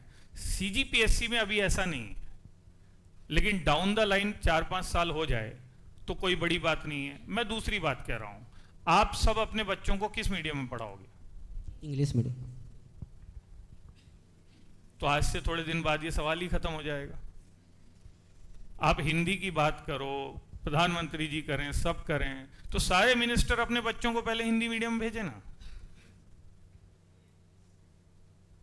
हमारे यहाँ तो छोटे से छोटा आदमी पहली लड़ाई ये लड़ रहा है, सरकार भी आत्मानंद बना दी अंग्रेजी वाला, और फिर कोई अंग्रेजी बोलता है तो बोलते हैं स्वदेशी स्वदेशी।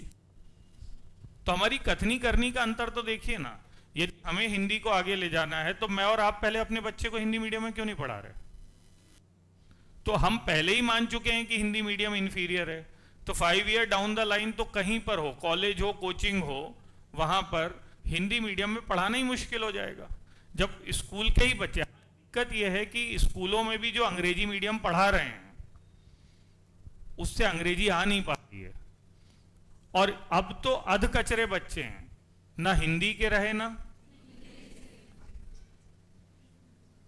ये बड़ी चिंता है। तो मैं तो चाहता हूं सरकार इस पे डिसाइड करे कि भाई आप कर दो तय कि सिर्फ अंग्रेजी मीडियम होगा, कॉलेज में सिर्फ अंग्रेजी पढ़ाई जाएगी, या फिर जर्मनी जापान की तरह बोल दो कि सिर्फ हमारी लैंग्वेज होगी, अंग्रेजी जिसको पढ़ना है वो अलग से ऑप्शनल लैंग्वेज की तरह पढ़े। और हम जिस राज्य में या जिन जगहों पर रहते हैं ना, नॉर्दर्न और सेंट्रल बेल्ट, यहाँ तो अंग्रेजी प्रतिष्ठा, पहचान, प्रभुत्व का मामला मानी जाती है।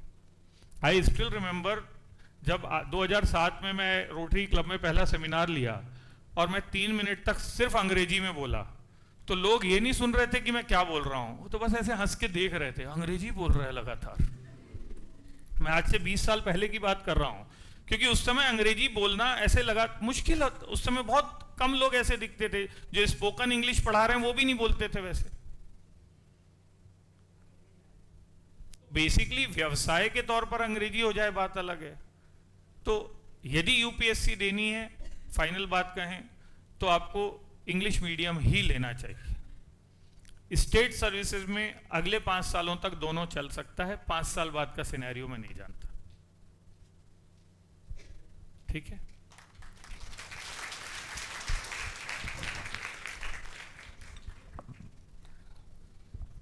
नमस्ते सर, मैं दिल्ली आईएएस एकेडमी की सफलताओं के बारे में जानना चाहता हूं कि अभी तक इस एकेडमी से कितने ऐसे अधिकारी बने हैं जो यहीं से ही पढ़ के निकले हुए हैं। जी देखिए, किसी एकेडमी से कितने बच्चे निकले इसको बताने के भी 2 क्राइटेरिया हैं। एक ये होता है कि आपने दिल्ली में सुना होगा कई कोचिंग पर जुर्माना लगा कि सब ने गलत फोटो छाप दिए। एक होता है इंटरव्यू करवाया आपने, तो आपने जिनका इंटरव्यू करवाया, जितने लोग इंटरव्यू में सिलेक्ट होते हैं 400-500, वो सब जगह जाते हैं। लेकिन इंटरव्यू जो कर रहा है वो बच्चा ज़रूरी नहीं आपके यहाँ पढ़ा हो। ऐसी एक चीज़ होती है टेस्ट सीरीज़। टेस्ट सीरीज़ का मतलब है कि आप टेस्ट ले रहे हैं, वो पढ़ा कहीं से भी हो, लेकिन ये दोनों स्थितियों में आपके पास ये अधिकार आ जाता है कि आप उसका नाम छापें। लेकिन सीसीपीए, कंज्यूमर प्रोटेक्शन अथॉरिटी, ये कहती है कि आप अलग से लिख कर दें कि हमारे ये बच्चे इंटरव्यू और टेस्ट सीरीज़ के हैं, ये बच्चे हमारे क्लासरूम के हैं। आज से 5 साल पहले से मैं इनको कह रहा हूं कि हम ऐसे ही बताएंगे। जब हमारे पास कम हो तो भी ज़्यादा, हम फॉर्चुनेट है कि हमारे पास काफ़ी रिजल्ट हैं, मैं आगे बताऊंगा कितने हैं, लेकिन ये होना चाहिए ट्रांसपेरेंसी कि आप ईमानदारी से उन्हीं बच्चों को क्लेम करें जिनको आपने पढ़ाया है। तो हमारे यहाँ एक बाइफरकेशन है क्लासरूम प्रोग्राम। क्लासरूम प्रोग्राम मतलब पिछले 3 साल तो लगते हैं, मैंने कहा 4 से 5 साल में जो बच्चे आपके यहाँ पढ़े हैं, प्री का कोर्स किया है, मेंस का कोर्स किया है या प्री का मेंस का, और एक जो इंटरव्यू और उससे जुड़े हैं। इस साल जो पिछला रिजल्ट आया है उसमें टोटल 247 पद थे, 153 टोटल हमारे सिलेक्शन है। टोटल मतलब सब मिलाकर, लेकिन मैं उनको नहीं मानता। 87 हमारे क्लासरूम के, दिखाने को कितने भी नंबर हो सकते हैं, यानी 87 बच्चों को हम ये प्रूव कर सकते हैं कि ये हमारे यहाँ इस साल में यहाँ बैठकर पढ़े। इसी एवरेज में, ऑन एन एवरेज हमारे यहाँ बच्चे सिलेक्ट होते हैं। तो यदि आप क्लासरूम प्रोग्राम को देखें तो 240 में से 80 यदि माने आप, तो ऑलमोस्ट 1/3 जो सिलेक्शन है वो वहीं के हैं। बाकी नंबर्स हर कोई जारी कर सकता है। एंड ऑफ द डे इस बात की पहचान सिर्फ इसी से हो सकती है कि जो सिलेक्ट हुआ वो क्या बोल रहा है, क्योंकि आप दुनिया से झूठ बोलोगे ऐसे कैसे। तो इस साल जो टॉपर है, टॉप 10 में लगभग 7 लोग हमारे हैं, लेकिन देवेश जो टॉपर है वो ना सिर्फ हमारे यहाँ से पढ़े थे, उसके बाद उन्होंने हमारे यहाँ काम भी किया था। जैसे कई बार होता है ना कि आप उसका कोर्स पूरा हो गया और फाइनेंशियली वो है, तो उन्होंने हमारे यहाँ काम भी किया था। देवेश साहू जो इस बार टॉपर हुए हैं, बाकी भी हैं। लगभग हर साल इसी अनुपात में बच्चे होते हैं। सर ने मुझसे पूछा था तो मैंने कहा था पिछले 10 सालों में लगभग 800 से 1000 के बीच अधिकारी छत्तीसगढ़ में जो होंगे वो हमारे होंगे।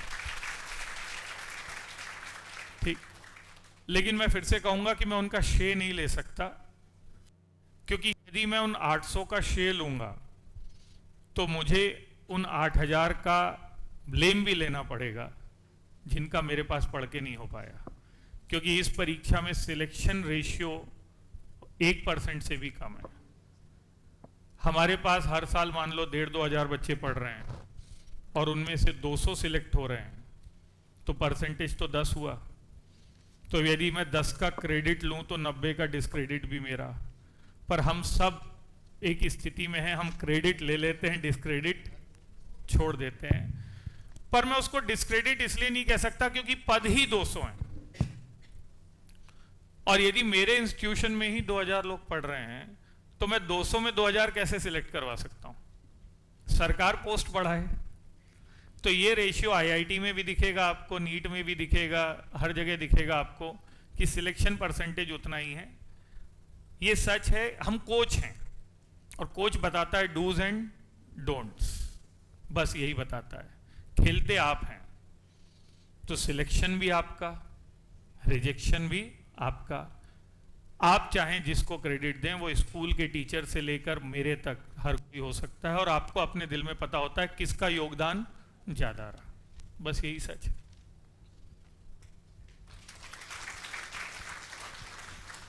गुड आफ्टरनून सर, मेरा नाम वीर सिंह रत्नाकर है। मैं बीएड प्रथम वर्ष का छात्र अध्यापक हूँ। मेरा जो क्वेश्चन है छात्र जीवन से संबंधित ही, साथ ही मैं एक अच्छा टीचर बनना चाहता हूँ, जिसके लिए कि मुझे कुछ ऐसे क्वेश्चन है मेरे मन में जिससे मैं आपके सामने। हाँ प्लीज प्लीज, मतलब मैं ये नहीं कह रहा हूँ कि मैं अच्छा टीचर हूँ, हाँ, फिर भी मैं बता दूंगा आपको जो बता सकता हूँ। मेरा क्वेश्चन है कि जैसे कि अधिकतर व्यक्ति को सच्चाई जो है सहन नहीं होती, या सच का सामना करना नहीं चाहते, और जैसे कि शिक्षा हमें ज़मीन से लेकर पूरा चांद तक पहुंचाने में मदद की है, और शिक्षा साथ ही हमें सही गलत का पहचान भी कराती है। जैसे कि शिक्षा हमें सही होने पर कॉन्फिडेंस दिलाती है, पर आज भी कुछ ऐसे व्यक्ति हैं जो हमें सच बोलने पर दबाने का प्रयास करते हैं। ऐसे व्यक्ति समाज के लिए, देश के लिए क्या हैं? आप इनको किसकी उपाधि से संबोधित करना चाहेंगे? ठीक, देखो मेरा ये मानना है कि हम इस दुनिया में सब तरीके के लोगों से मिलेंगे, अच्छे भी, परेशान करने वाले भी, हम जिनको बुरा कहते हैं वो भी। हालांकि कौन बुरा है ये तय नहीं कर सकते, क्योंकि उनकी नज़र में आप बुरे, आपकी नज़र में वो बुरे।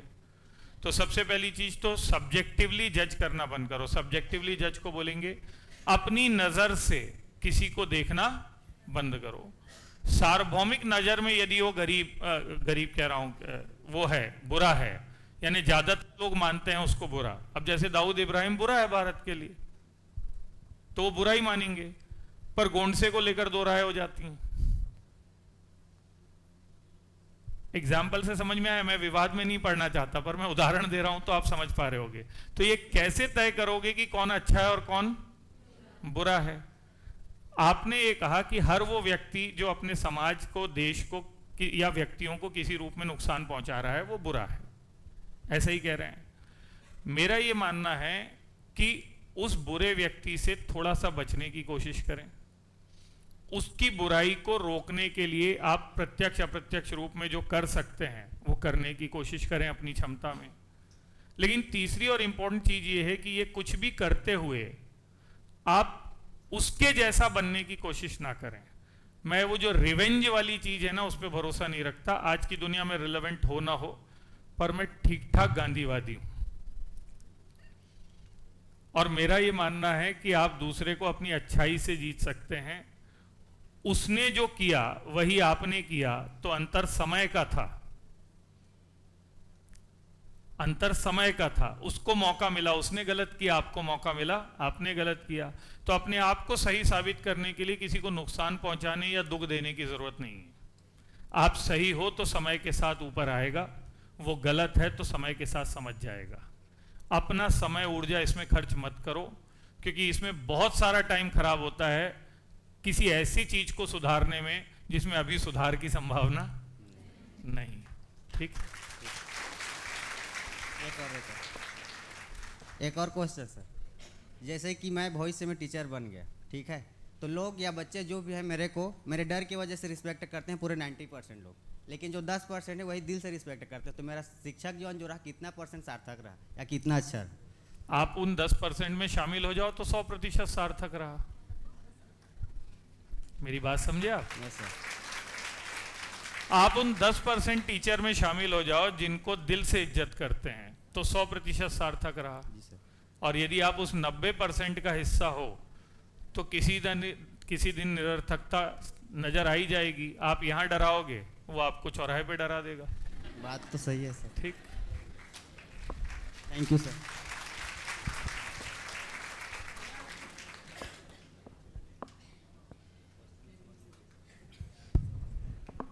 नमस्ते सर। सर मेरा एक क्वेश्चन है कि बहुत सारे लोग सोचते हैं कि जो गरीब परिवार से होते हैं या फिर उनके जो हिंदी मीडियम से हो या फिर जो लो बैकग्राउंड से होते हैं, तो उनकी कहीं ना कहीं आज के समाज में सोच होती है कि इनको ज़्यादा ना पढ़ाया जाए, या फिर इनकी जो बैकग्राउंड में है जिससे कि zero fees zero education more education. तो कहीं ना कहीं आज के समाज में आज भी कुछ युवा ऐसे हैं जो सोचते हैं कि हमारे पास कुछ ऐसा हो तो ऐसे कर लेते, ऐसा होता तो ऐसे कर लेते। तो उनके लिए आप क्या बोलना चाहेंगे सर? हमने इस पर चर्चा की थी। देखिए, हर कोई छत्तीसगढ़ सरकार अपनी तरफ से एक राजीव युवा उत्थान योजना चलाती है, जिसमें आप एग्जाम देकर जो भी कोचिंग है सिविल सर्विसेज की वो फ्री में ले सकते हैं। हर जिले से एसोसिएटेड होती है। आपको सिर्फ टाइम पता करना है। आज इंटरनेट के युग में आप क्या क्या खोज लेते हो, तो इसको भी खोज ही लोगे। नाम क्या है? राजीव युवा उत्थान। इसके अलावा एक स्कीम है यूपीएससी की तैयारी से जुड़ी, जिसमें ट्राइबल बच्चों के लिए है। वो SC ST मुझे नहीं पता, ट्राइबल के लिए तो कंफर्म है, और उस आपको जानकारी यहाँ पर सर दिलवा सकते हैं उसकी। हर साल 100 बच्चों को चुनकर दिल्ली की किसी बड़ी कोचिंग में कोचिंग करवाई जाती है। ईमानदारी से करें तो वो भी बहुत अच्छा है। हम दिल्ली IAS एकेडमी में खुद 12 मई को हर साल एकलव्य स्कॉलरशिप एग्जाम करवाते हैं, जहाँ BPL क्राइटेरिया है। किसी भी धर्म जाति का बच्चा हो, BPL है, उसमें जनरल GS का क्वेश्चन आएगा, एक ऐसे लिखना होगा। यदि आप उसमें क्वालिफाई करते हो तो प्री में और मेंस में हम 25-25 सीटें निःशुल्क देते हैं। किताबें भी हम अपनी तरफ से देते हैं, मतलब पूरी फीस माफ़ होती है। और उसके बाद 50 बच्चों को हम 50% फीस भी उसके साथ मतलब एनरोल करते हैं। तो हम ऐसे अपनी, यदि मैं कर रहा हूँ तो मुझे पता नहीं है, शायद और भी लोग कर रहे होंगे, तो मैं कह रहा हूँ ऐसे बहुत सारे इनिशिएटिव हैं। कई जिलों में कलेक्टर CSR के तहत या DMF फंड होता है कोई, शायद DMF फंड के तहत फ्री कोचिंग चला रहे हैं। मेरे कई स्टूडेंट हैं जो शहरों में डिप्टी कलेक्टर बन गए, जैसे नीर निधि ने या जांजगीर में चलाया था, आपको पता होगा। हाँ, तो उन्होंने, वो भी मुझसे जुड़े हुए थे, तो उन्होंने यहाँ चलाया था जहाँ पर वो अधिकारी शाम को जाकर बच्चों को पढ़ाते हैं। कई लाइब्रेरीज ऐसी आ गई हैं जहाँ पर अब बच्चों को निःशुल्क शिक्षा दी जा रही है। If there is a will there are many way. और जब मैंने कहा ना मोबाइल में क्या क्या खोजते हो, तो ये खोजो, खोजने से तो भगवान मिल जाते हैं, तो रास्ता मिल ही जाएगा। सर एक क्वेश्चन और पूछना चाहूँगा, जैसे कि बहुत सारे युवा डिमोटिवेट हो जाते हैं, कुछ फेलियर को लेकर बहुत सारी चीज़ सोचने लगते हैं, तो उसके बारे में क्या बोलना चाहेंगे सर? देखो, जिंदगी कभी भी ऐसे नहीं चलेगी, वो ऐसे ऐसे ही चलेगी। आपको लगता है कि नौकरी सब चीज़ों का अंत है, लेकिन हो सकता है कि नौकरी के बाद आपका संघर्ष शुरू हो। मैं कई बार क्लास में कहता हूं, hell is about to begin. यानी अभी स्वर्ग जी रहे हो, नर्क तो तब शुरू होगा जब जॉब में जाओगे। अभी तो क्या है, सो के उठो, पढ़ो, खाओ, सो जाओ, सो के उठो, पढ़ो, खाओ, सो जाओ। इससे आसान कोई जिंदगी है? पर आपको यही नर्क लग रही है। एक बार नौकरी में जाओगे तो कई तरीकों के नर्क समझ में आएंगे। तो सबसे पहले तो जिंदगी से ये एक्सपेक्ट करना बंद कर दो कि वो रोजी बेड है। रोजी बेड को क्या कहें हम?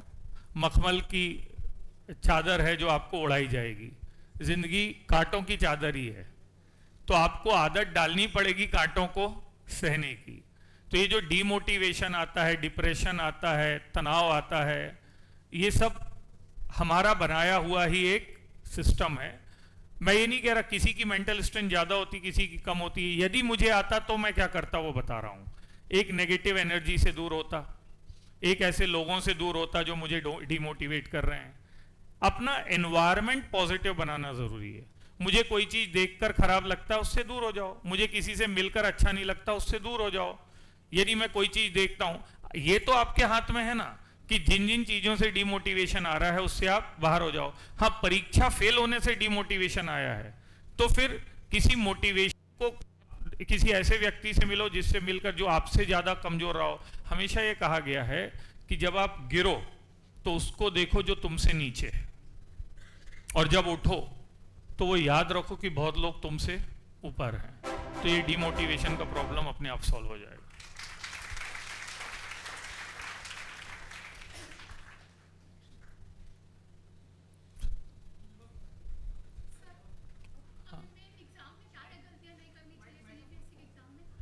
सीजीपीएससी के एग्जाम में प्री मेंस अलग अलग लेवल पर अलग अलग चीज़ें हैं। जो सबसे बड़ी गलती है वो है एग्ज़ाम के पास पढ़ने पर ध्यान देना, रेगुलर ना पढ़ना। ये एग्ज़ाम मैराथन है, इसको 100 मीटर की रेस की तरह नहीं दौड़ सकते। तो सबसे बड़ी गलती तो यही है। दूसरा, बहुत सारी किताबों से नहीं पढ़ना चाहिए, एक किताब कई बार पढ़ना ज़्यादा अच्छा है। तीसरा, अपने नोट्स को जितनी बार रिवीजन हो छोटा करता जाना चाहिए ताकि एग्ज़ाम के पहले वो चीज़। और ये सब जब भी करो तो मोबाइल बंद होना चाहिए। ठीक। Good afternoon sir, my self Neeraj Kumar Sahu, I am student of BSc 3rd semester. Sir मेरे एक मेजर क्वेश्चन था, जैसे कि यूपीएससी और अदर कंपटीशन एग्जाम में कौन कौन से जो मेजर सिली मिस्टेक होते हैं जो स्टूडेंट करते हैं जिससे उनके सिलेक्शन प्रोसेस में डिले होते हैं सर? वेल, सबसे पहला डिले तो यही होता है कि आपके पास आप कोचिंग वगैरह ज्वाइन कर लेते हैं बिना पढ़े। तो सबसे पहले किसी भी कोचिंग को ज्वाइन करने से पहले 4-6 महीने खुद से पढ़िए। दूसरा, कोचिंग आप करते हैं तो अब लगता है कि आपने ठेका दे दिया कोचिंग को कि बस कोचिंग ऐसा करेगी और आपको छोड़ देगी कलेक्टर। ऐसा नहीं होता है। कोचिंग का सबसे बड़ा दिक्कत लोगों का ये हो रहा है कि वो पढ़ के नहीं जाते हैं, और यदि आप घर से पढ़ के नहीं गए तो आपको क्या पता कि सर सही पढ़ा रहे हैं या गलत। 99% लोग कोचिंग में मुंह उठाकर आ जाते हैं, पहली बार भी और रोज भी। और यदि रोज आप मुंह उठाकर आ रहे हैं तो आपको जो आउटपुट मिलना है वो भी नहीं मिलेगा, क्योंकि आप पढ़ के। तो घर से पढ़कर आइए, घर जाकर रिवाइज कीजिए और पिछले सालों में आए सवाल लगाइए। पढ़ने का यही तरीका है, बाकी सब मिथ्या है। आप यदि ये 3 काम ईमानदारी से कर रहे हैं तो जितने टाइम में सिलेबस होगा आपका सिलेबस पूरा हो जाएगा, पर इसको रेगुलरिटी से करना है। ठीक। बाकी तो मैंने आपको जो जो चीज़ें डिले करती हैं बताया ही है। मोबाइल डिले करता है, सोशल मीडिया डिले करता है, प्यार डिले करता है। ठीक है। और इन सब से दूर होना सबके बस की बात। गैर जरूरी दोस्ती डिले करती है, ठीक है ना। तो आप इन चीजों से बचेंगे तो रास्ता, हाँ ठीक। मेरा आपका ब्रेकअप वेकअप करवाने का इरादा नहीं है भाई, हाँ ठीक है। मेरा ये कहना है कि थोड़ा वो क्या बोलते हैं आजकल की लैंग्वेज में, जेनजी में, ब्रेक देते हैं, हाँ। तो थोड़ा ब्रेक दे दीजिए, उसके बाद कंटिन्यू कीजिए सिलेक्ट कुछ नौकरी लगा के, है ना। ब्रेक दे दीजिए।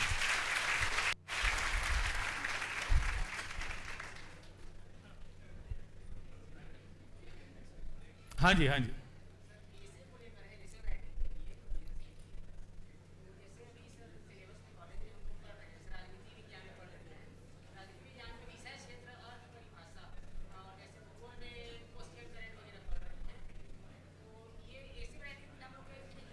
यूपीएससी का ऐसे राइटिंग जो है वो मोर ऑफ फिलोसफिकल है, मतलब वहाँ पर इमेजिनेशन ही लिखना है, उसकी डिमांड बिल्कुल अलग है। अब यूपीएससी में निबंध आया, काश में जवान होता, अब लिखो, होता नहीं होता, क्या होता, कैसे होता। जैसे हमारे समय एक निबंध आया था, यदि बुढ़ापा जानता, यदि यौवन सक्षम होता।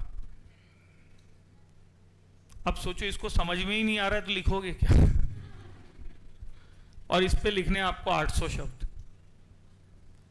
सीजीपीएससी में निबंध आसान है, उसमें सीधे लिखा है कारण, प्रभाव, समाधान।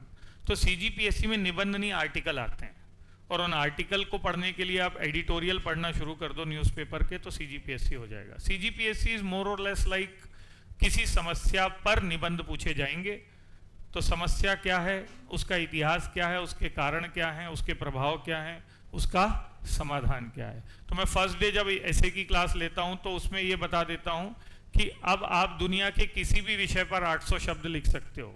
जैसे किसी ने कहा एक काम करो, ये पर्दे पर लिखो, तो आप पर्दे पर 800 शब्द लिख दोगे। उसमें क्या क्या लिखना है, एक फॉर्मेट है, वो बता दो, आप लिख दोगे। तो जब समस्या होगी तो कुछ ना कुछ तो लिख ही दोगे।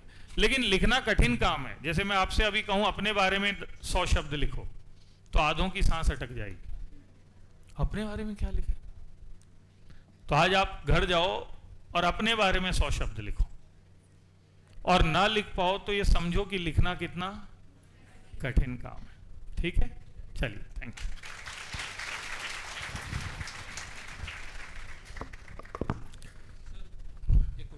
हाँ हाँ, बताइए बताइए। Good afternoon sir. सर मैं 3 पॉइंट्स का पीओवी चाहूँगा।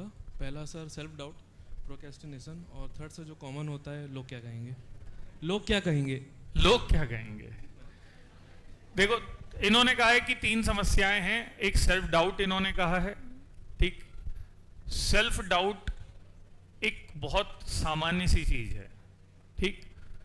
मैं लगभग आप कह सकते हैं 20 सालों से ये काम कर रहा हूं, लेकिन अभी भी मैं किसी मंच पर जाता हूं तो मुझे ये सेल्फ डाउट होता है कि आप सुनोगे, कहीं बोर तो नहीं होगे। और ये डाउट अच्छा है, क्योंकि ये मुझे आत्ममुग्ध होने से बचाता है कि मैं कहीं जाऊं और ये सोचूं कि यार अब तो अपन भगवान है, अपन बोलते हैं और सब सुनते हैं। तो सेल्फ डाउट यदि इस चीज के लिए है कि ये आपको पुश कर रहा है अपनी लिमिट को आगे बढ़ाने के लिए, कि मैं आज एक्सरसाइज कर रहा था और मैंने कहा मैं रोज 15 पुशअप मारता था, आज 20 मारूंगा, और डाउट है कि, लेकिन वो पुश कर रहा है ना। तो use your self doubt as a push factor for your self. यदि ये डाउट है कि मेरा परीक्षा में निकलेगा या नहीं निकलेगा, तो उस डाउट को यूज करो और डबल मेहनत करने के लिए। जैसे मैंने कहा कि मैं अपने सेल्फ डाउट को यूज करता हूं कि इस बार और बेहतर तरीके से सोचूंगा, अगली क्लास लूंगा। तो मान लो किसी क्लास में मुझे डाउट आया कि मैं अच्छे से नहीं पढ़ाया, तो मैं घर जाकर उसको 2 घंटा पढ़ूंगा, कहीं से उसके वीडियोस सुनूंगा, ताकि अगली बार और अच्छा पढ़ाऊं। सेल्फ डाउट कोई कहता है कि उसे नहीं होता है। मैं कह रहा हूं मोदी जी को भी डाउट होता होगा कि आज वाला भाषण सही जाएगा या, जबकि उन्होंने तो जिंदगी भर यही किया है। आप समझ रहे हैं? कोहली को भी डाउट होता होगा कि आज आउट तो नहीं हो जाऊंगा, फिर वो नेट पे जाके प्रैक्टिस करता है। तो आप सेल्फ डाउट को अपने पॉजिटिव तरीके से लीजिए, एक चीज तो यही हो सकती है। दूसरा क्या कहा था आपने? प्रोक्रेस्टिनेशन इन अ सेंस, वही मैं कह रहा हूं, इनडिसिप्लिन बोल सकते हैं आप उसको, ताकि ये समझ पाए। देखो, मुझसे कोई कहे कि यदि मैं थोड़ा बहुत सफल हुआ तो क्यों हुआ, तो मैं इसको हर बार कहता हूं विद्या को कि मैं जिम्मेदार आदमी हूं, बस। ठीक है, तो वो कई बार नाराज भी हो जाती है, मतलब आप मेरे प्रति जिम्मेदारी निभाते हो, प्यार व्यार नहीं करते, ऐसा कहती हूं। मैं ये कहता हूं कि जिम्मेदारी में सबसे ज्यादा प्यार है। यदि कोई जिम्मेदार है तभी प्यार है। यदि मैं पढ़ाने के लिए जिम्मेदार हूं, मतलब मुझे पढ़ाने से प्यार है। यदि मैं परिवार के लिए जिम्मेदार हूं तो मुझे परिवार से प्यार है। यदि मैं लॉयल भी इनके लिए तभी रहूंगा जब मैं जिम्मेदार रहूंगा, और लॉयलिटी में तो प्यार होता है। और इसीलिए मैं ये कह रहा हूं कि जिम्मेदार होने से डिसिप्लिन अपने आप आ जाता है। तो अपने अंदर एक चीज आप पैदा कीजिए जिसको बोलते हैं sense of accountability, sense of responsibility. किसी चीज को मत छूइए या उठाइए, लेकिन उठाइए तो अंजाम तक पहुंचाइए, ये बहुत जरूरी है। हम क्या होता है कि चलना बना लेंगे, हो जाएगा, देख लेंगे, 9 साढ़े 9 कर लेंगे। 9 साढ़े 9 क्या होता है, या 9 होता है या साढ़े 9 होता है। जैसे हम थोड़े से लेट हुए और मैंने सर से कहा नहीं यार, मैं क्लास में यदि 3-5 मिनट लेट हुआ, मैं सबसे पहले जाके माफी मांगता हूं। लेकिन मेरे कई टीचर हैं वो अभी भी नहीं मानते मेरी, उनके लिए 9 सवा 9 ही है। तो उन्होंने इसको अपनी आदत बना लिया है और वो आदत लत बन गई। अब उनका यदि 5:30 क्लास है तो वो घर से ही 5:20 पे निकलेंगे और फिर हबड़ तबड़ में सब काम कैसे होगा। तो सबसे सही बात यह है कि आप इस चीज को समझिए कि आपसे जुड़ी हुई हर चीज लेट हो जाएगी यदि आप लेट हुए। तो ये जो टाइम की वैल्यू जो इंसान करेगा ना, वो जिम्मेदार अपने आप बनेगा, और जो जिम्मेदार बनेगा वो उसमें मतलब जो फेलियर होते हैं वो नहीं होगा। अरे भाई क्या दिक्कत है, यदि थोड़ा सा आधा घंटे पहले उठने लगो, आधा घंटे पहले घर से निकल जाओ अपनी। और जो यदि आप डिसिप्लिन्ड होते हैं तो बहुत रिस्पेक्ट। जैसे हमारे यहाँ शादियों में क्या टाइम टेबल है, यदि किसी ने लिखा कि शादी 7 बजे से, तो हम क्या मानते हैं, हम कई जगह से बिना खाए वापस आ गए, मैं और मेरी वाइफ, हम 7 ही बजे पहुंच गए। हमने सोचे 7 बजे बोला था तो हमको 7 बजे जाना है। हमने लगभग 50 अधिकारियों को उनके घोड़े पे वो दिया है, एनवलप। घोड़े पे एनवलप समझ रहे हैं, या जो लड़की रही है सिलेक्टेड हमारी, उसके उसमें पार्लर में जाके, क्योंकि जब हम मंडप वहां पहुंचे तो लड़का घोड़े पे रहता है, बारात निकली होती है, या लड़की पार्लर में होती है उस समय, तो हम वहीं चले जाते हैं। उसके पीछे हमारी भी पर्सनल समस्या है, क्योंकि हमारी नहीं, मतलब मैडम का जो रात है वो जल्दी शुरू हो जाता है। तो वो यदि शुरू हो जाता है तो भाई हमको अपनी पर्सनल चॉइस में 9 बजे तक घर में रहना है। और यदि ऐसा है, अब उन्होंने अपना डिसिप्लिन किसी के लिए नहीं बिगाड़ा ना, हमने रास्ता बना लिया कि हम खाना नहीं खाएंगे जाकर रिसेप्शन में, 7 बजे जाकर जनवासे में ही दे आएंगे।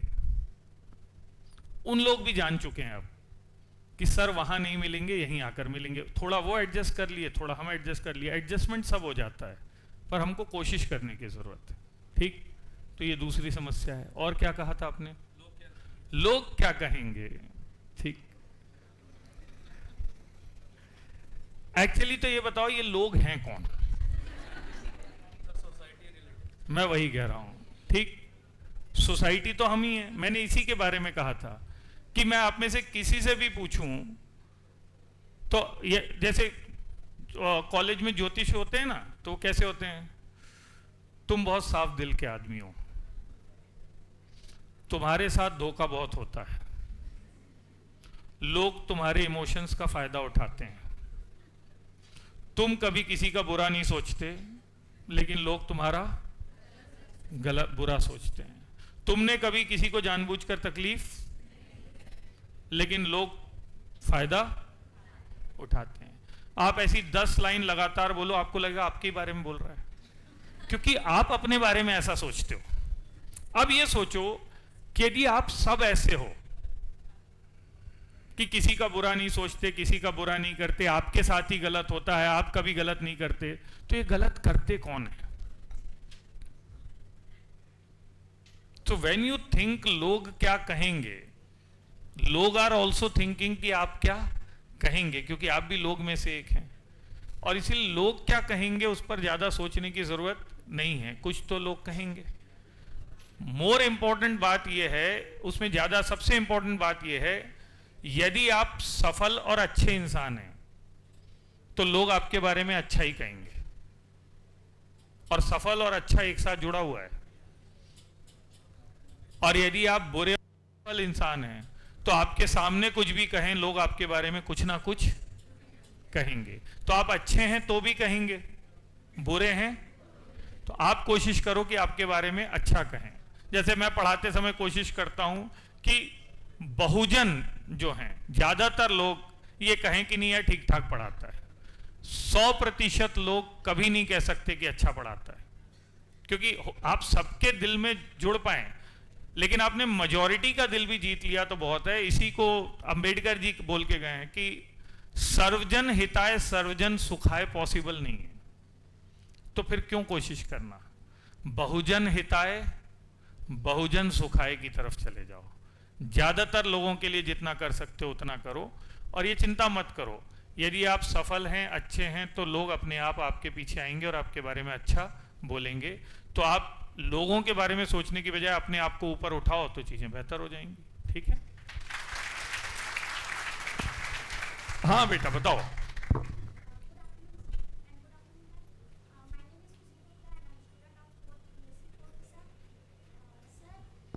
आपके द्वारा बताया गया मार्गदर्शन हमारे लिए बहुत करियर के लिए बहुत ही अच्छा रहेगा। लेकिन मेरे मन में अभी तक कन्फ्यूज़न है कि हम टाइम मैनेजमेंट कैसे करें। अगर हम किसी भी चीज़ की या फिर किसी भी टाइम मैनेजमेंट मैं समझ रहा हूँ, एग्जाम की प्रिपरेशन कर रहे हैं, तो उसके लिए हम टाइम को मैनेज कैसे करें? तो टाइम मैनेजमेंट का सबसे पहला तरीका है अपना दिन बड़ा कीजिए। दिल नहीं दिन, है ना? नहीं तो बहुत सारे दोस्त बना लोगे आप दिल बड़ा करके। दिन बड़ा करने का मतलब है मैं नहीं कर पाता हूं, मैंने कहा है मैं वो चीजें भी बताऊंगा जो मेरे बस में नहीं है। ठीक है? आप सुबह जल्दी उठिए तो आपके पास टाइम बड़ा ज्यादा हो जाएगा। और यदि आप सुबह जल्दी उठते हैं तो कोई भी कॉलेज मुझे नहीं लगता कि 8 बजे 7 बजे से पहले खुलता होगा। अर्लीस्ट पॉसिबल 7-8 होगा। हमारे जो उसमें कहा गया है 4 o'clock वाला, 4:30 बजे से 6:30 बजे तक पढ़ने का टाइम तुमसे भगवान भी नहीं ले सकता। पर हम उस टाइम को तो कभी सोच ही नहीं पाते। हम उतने बजे तो सो रहे होते हैं रील देख के। ठीक इसी तरीके से 10 बजे तक ही लोग सोते हैं, तो 7 बजे खाना खा के 8 से 10 का टाइम पढ़ने का आपसे कोई नहीं ले सकता। दुनिया में कोई नौकरी कर रहा हो, कॉलेज कर रहा हो, कुछ भी कर रहा हो, वो ये 4 घंटे तो पढ़ ही सकता है। आप जो टीचर्स हैं आप भी पढ़ सकते हैं, आप जो स्टूडेंट हैं आप भी पढ़ सकते हैं। इतना घंटा भी रोज ईमानदारी से पढ़ के आपके अंदर एक डिसिप्लिन आ जाएगा। तो सबसे पहले अपना डे बड़ा कीजिए। दूसरा हिस्सा वही है जो सब बताते हैं, टाइम टेबल। और टाइम टेबल में मेन चीज होती है कि 9 साढ़े 9 नहीं होता, या 9 होता है या। तीसरी चीज, गैर जरूरी कामों से, यानी ऐसी चीजें जिनमें टाइम वेस्ट होता है उनको बचाना। हम इसमें सबसे पहले नहाने से बचने लगते हैं क्योंकि आसान लगता है, वो नहीं करना है। ठीक, योग दर्शन में शौच शब्द कहा गया है, उसमें शरीर की शुद्धि सबसे मेन है। ठीक, अब जैसे मेरे लिए कहते हैं कि ये दाढ़ी क्यों है, मैं आलसी आदमी हूं, मेरे को लगा ये टाइम वेस्ट है, इसमें टाइम लगता है रोज 5 मिनट तो बढ़ जाती है, फिर एक दिन मन होता है मैं हटा देता हूं। कोई फैशन नहीं है, सिर्फ आलस। लेकिन मैं इसको भी सही नहीं, हो सकता है नीट एंड क्लीन दिखने में बाधक हो, तो मैं साफ सफाई नहीं, लेकिन हम दिन में ऐसे बहुत सारे छोटी छोटी चीजें करते हैं जिसमें हम टाइम वेस्ट करते हैं।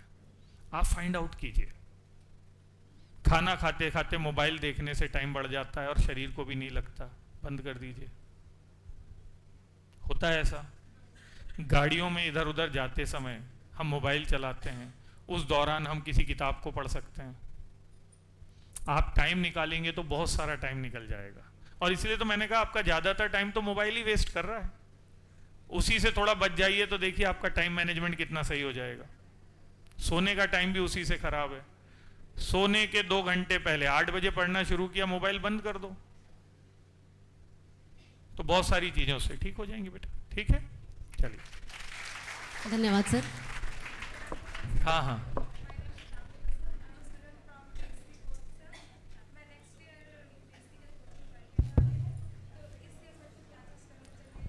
यदि आप नेक्स्ट ईयर पीएससी की कोचिंग, ये सबके लिए रिलेवेंट हो सकता है, करना चाहती हैं तो इस साल आप रोज 1 से 2 घंटे पढ़ने की आदत डालें। 1 घंटा आप पढ़ेंगे न्यूज़पेपर और दृष्टि का या हमारे दिल्ली आइस का एक वीकली वीडियोस आते हैं करंट अफेयर्स पर, वो आपके काम नहीं आएंगे पर आप देखिए कि क्या है। तो आधा घंटा वो देखना है विषयों पर वीडियो, और आधा घंटा रोज न्यूज़पेपर पढ़ना है, कोई हिंदी का न्यूज़पेपर, फल की चिंता किए बिना, बस पढ़ो, फल अपने आप मिलेगा।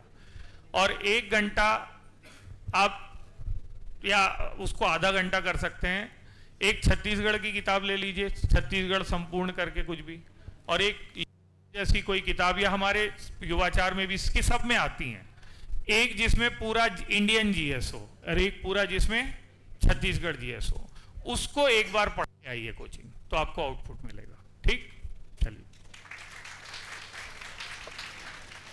हाँ जी, हाँ जी, बताइए बताइए।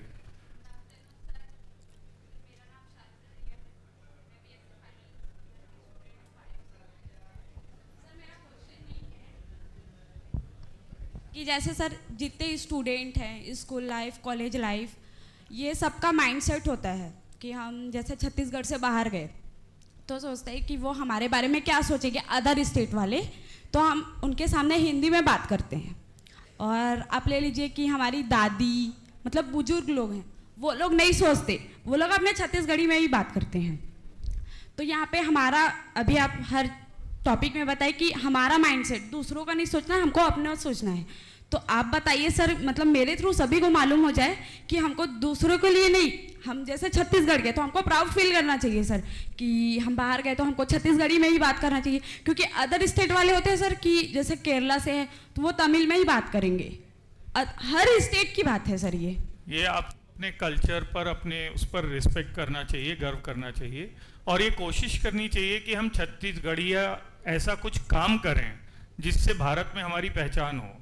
मैं एक दूसरा पक्ष बताना चाहूँगा बेटा कि हमने भी तो ऐसी कोई अचीवमेंट नहीं की कि हमको लोग पहचाने। मैं दिल्ली जाता हूँ, छत्तीसगढ़ बोलता हूँ, कुछ लोग ऐसे हैं जो सिविल सर्जन चंडीगढ़ समझते हैं। तो अब मैं दिल्ली में पहली क्लास जब लेता हूँ तो मैं कहता हूँ मेरा नाम सौरभ चतुर्वेदी है, मैं छत्तीसगढ़ से आया हूँ, चंडीगढ़ से नहीं। हम सब नक्सली नहीं हैं, ना ही हम आदिम जनजाति हैं। हम डेकोरेटेड अच्छे कपड़े पहनकर अंग्रेजी बोलने वाले लोग भी हैं। ये बात मैं अगले 15 दिनों में साबित करूंगा।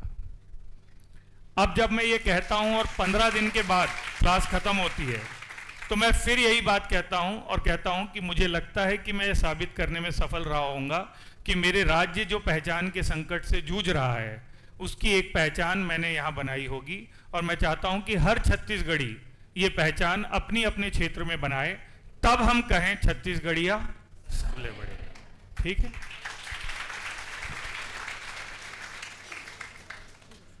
अब बंद करते हैं बेटा, मैं आता रहूंगा, मुझे बहुत अच्छा लगा आपसे मिलकर। ठीक है, फिर मिलेंगे हम। थैंक यू, धन्यवाद सर।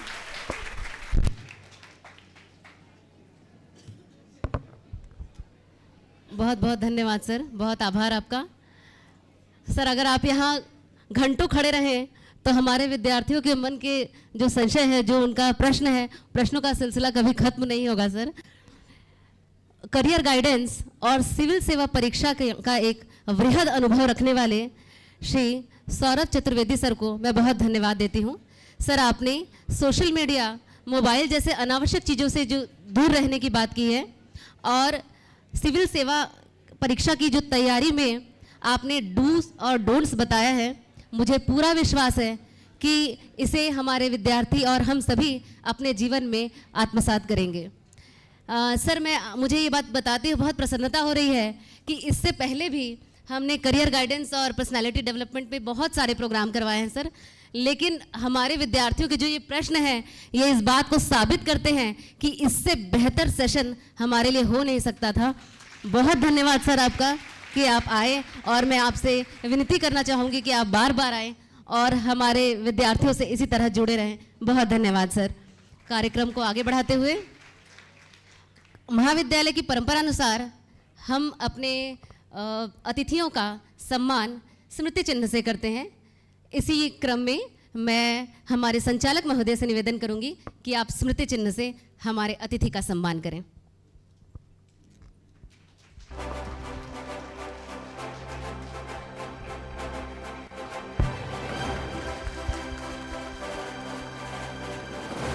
बहुत बहुत धन्यवाद सर। पुनः सर से निवेदन करूंगी कि आप मैडम को स्मृति चिन्ह दें।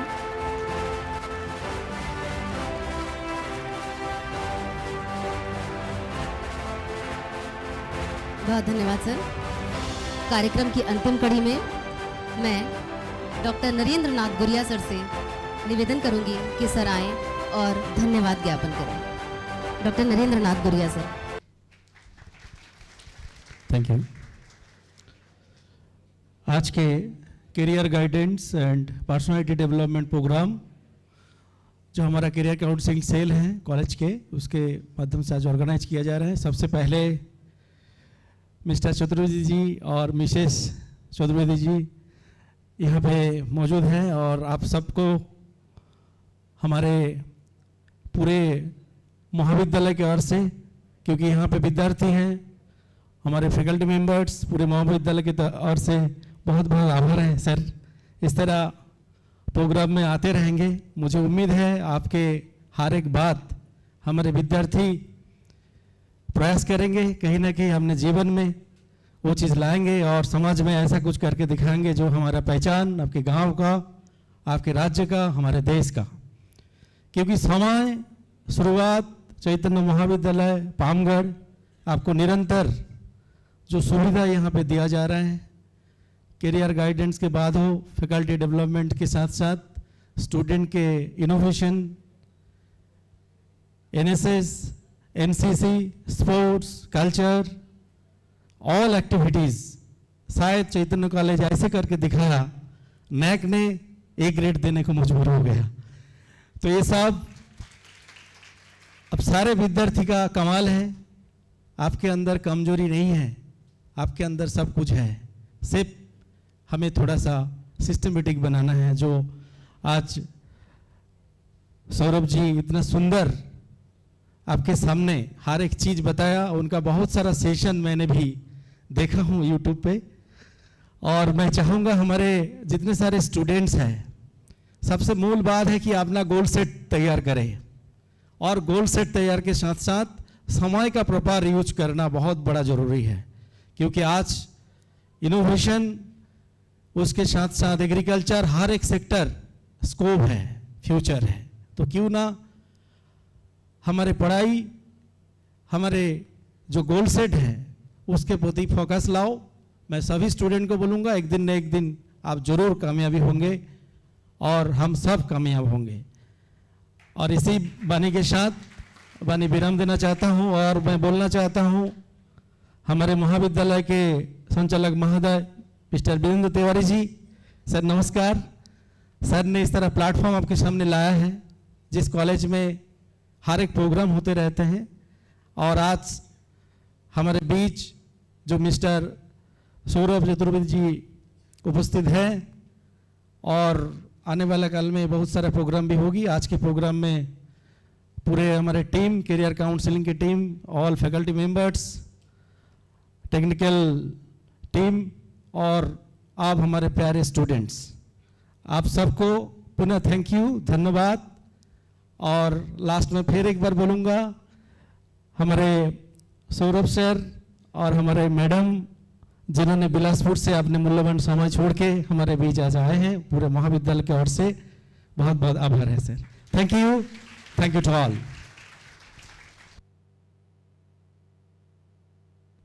धन्यवाद डॉक्टर गुरिया सर। अब मैं हमारे महाविद्यालय के संचालक महोदय के आदेश से इस कार्यक्रम की समाप्ति की घोषणा करना चाहूँगी। आप सभी का बहुत बहुत धन्यवाद।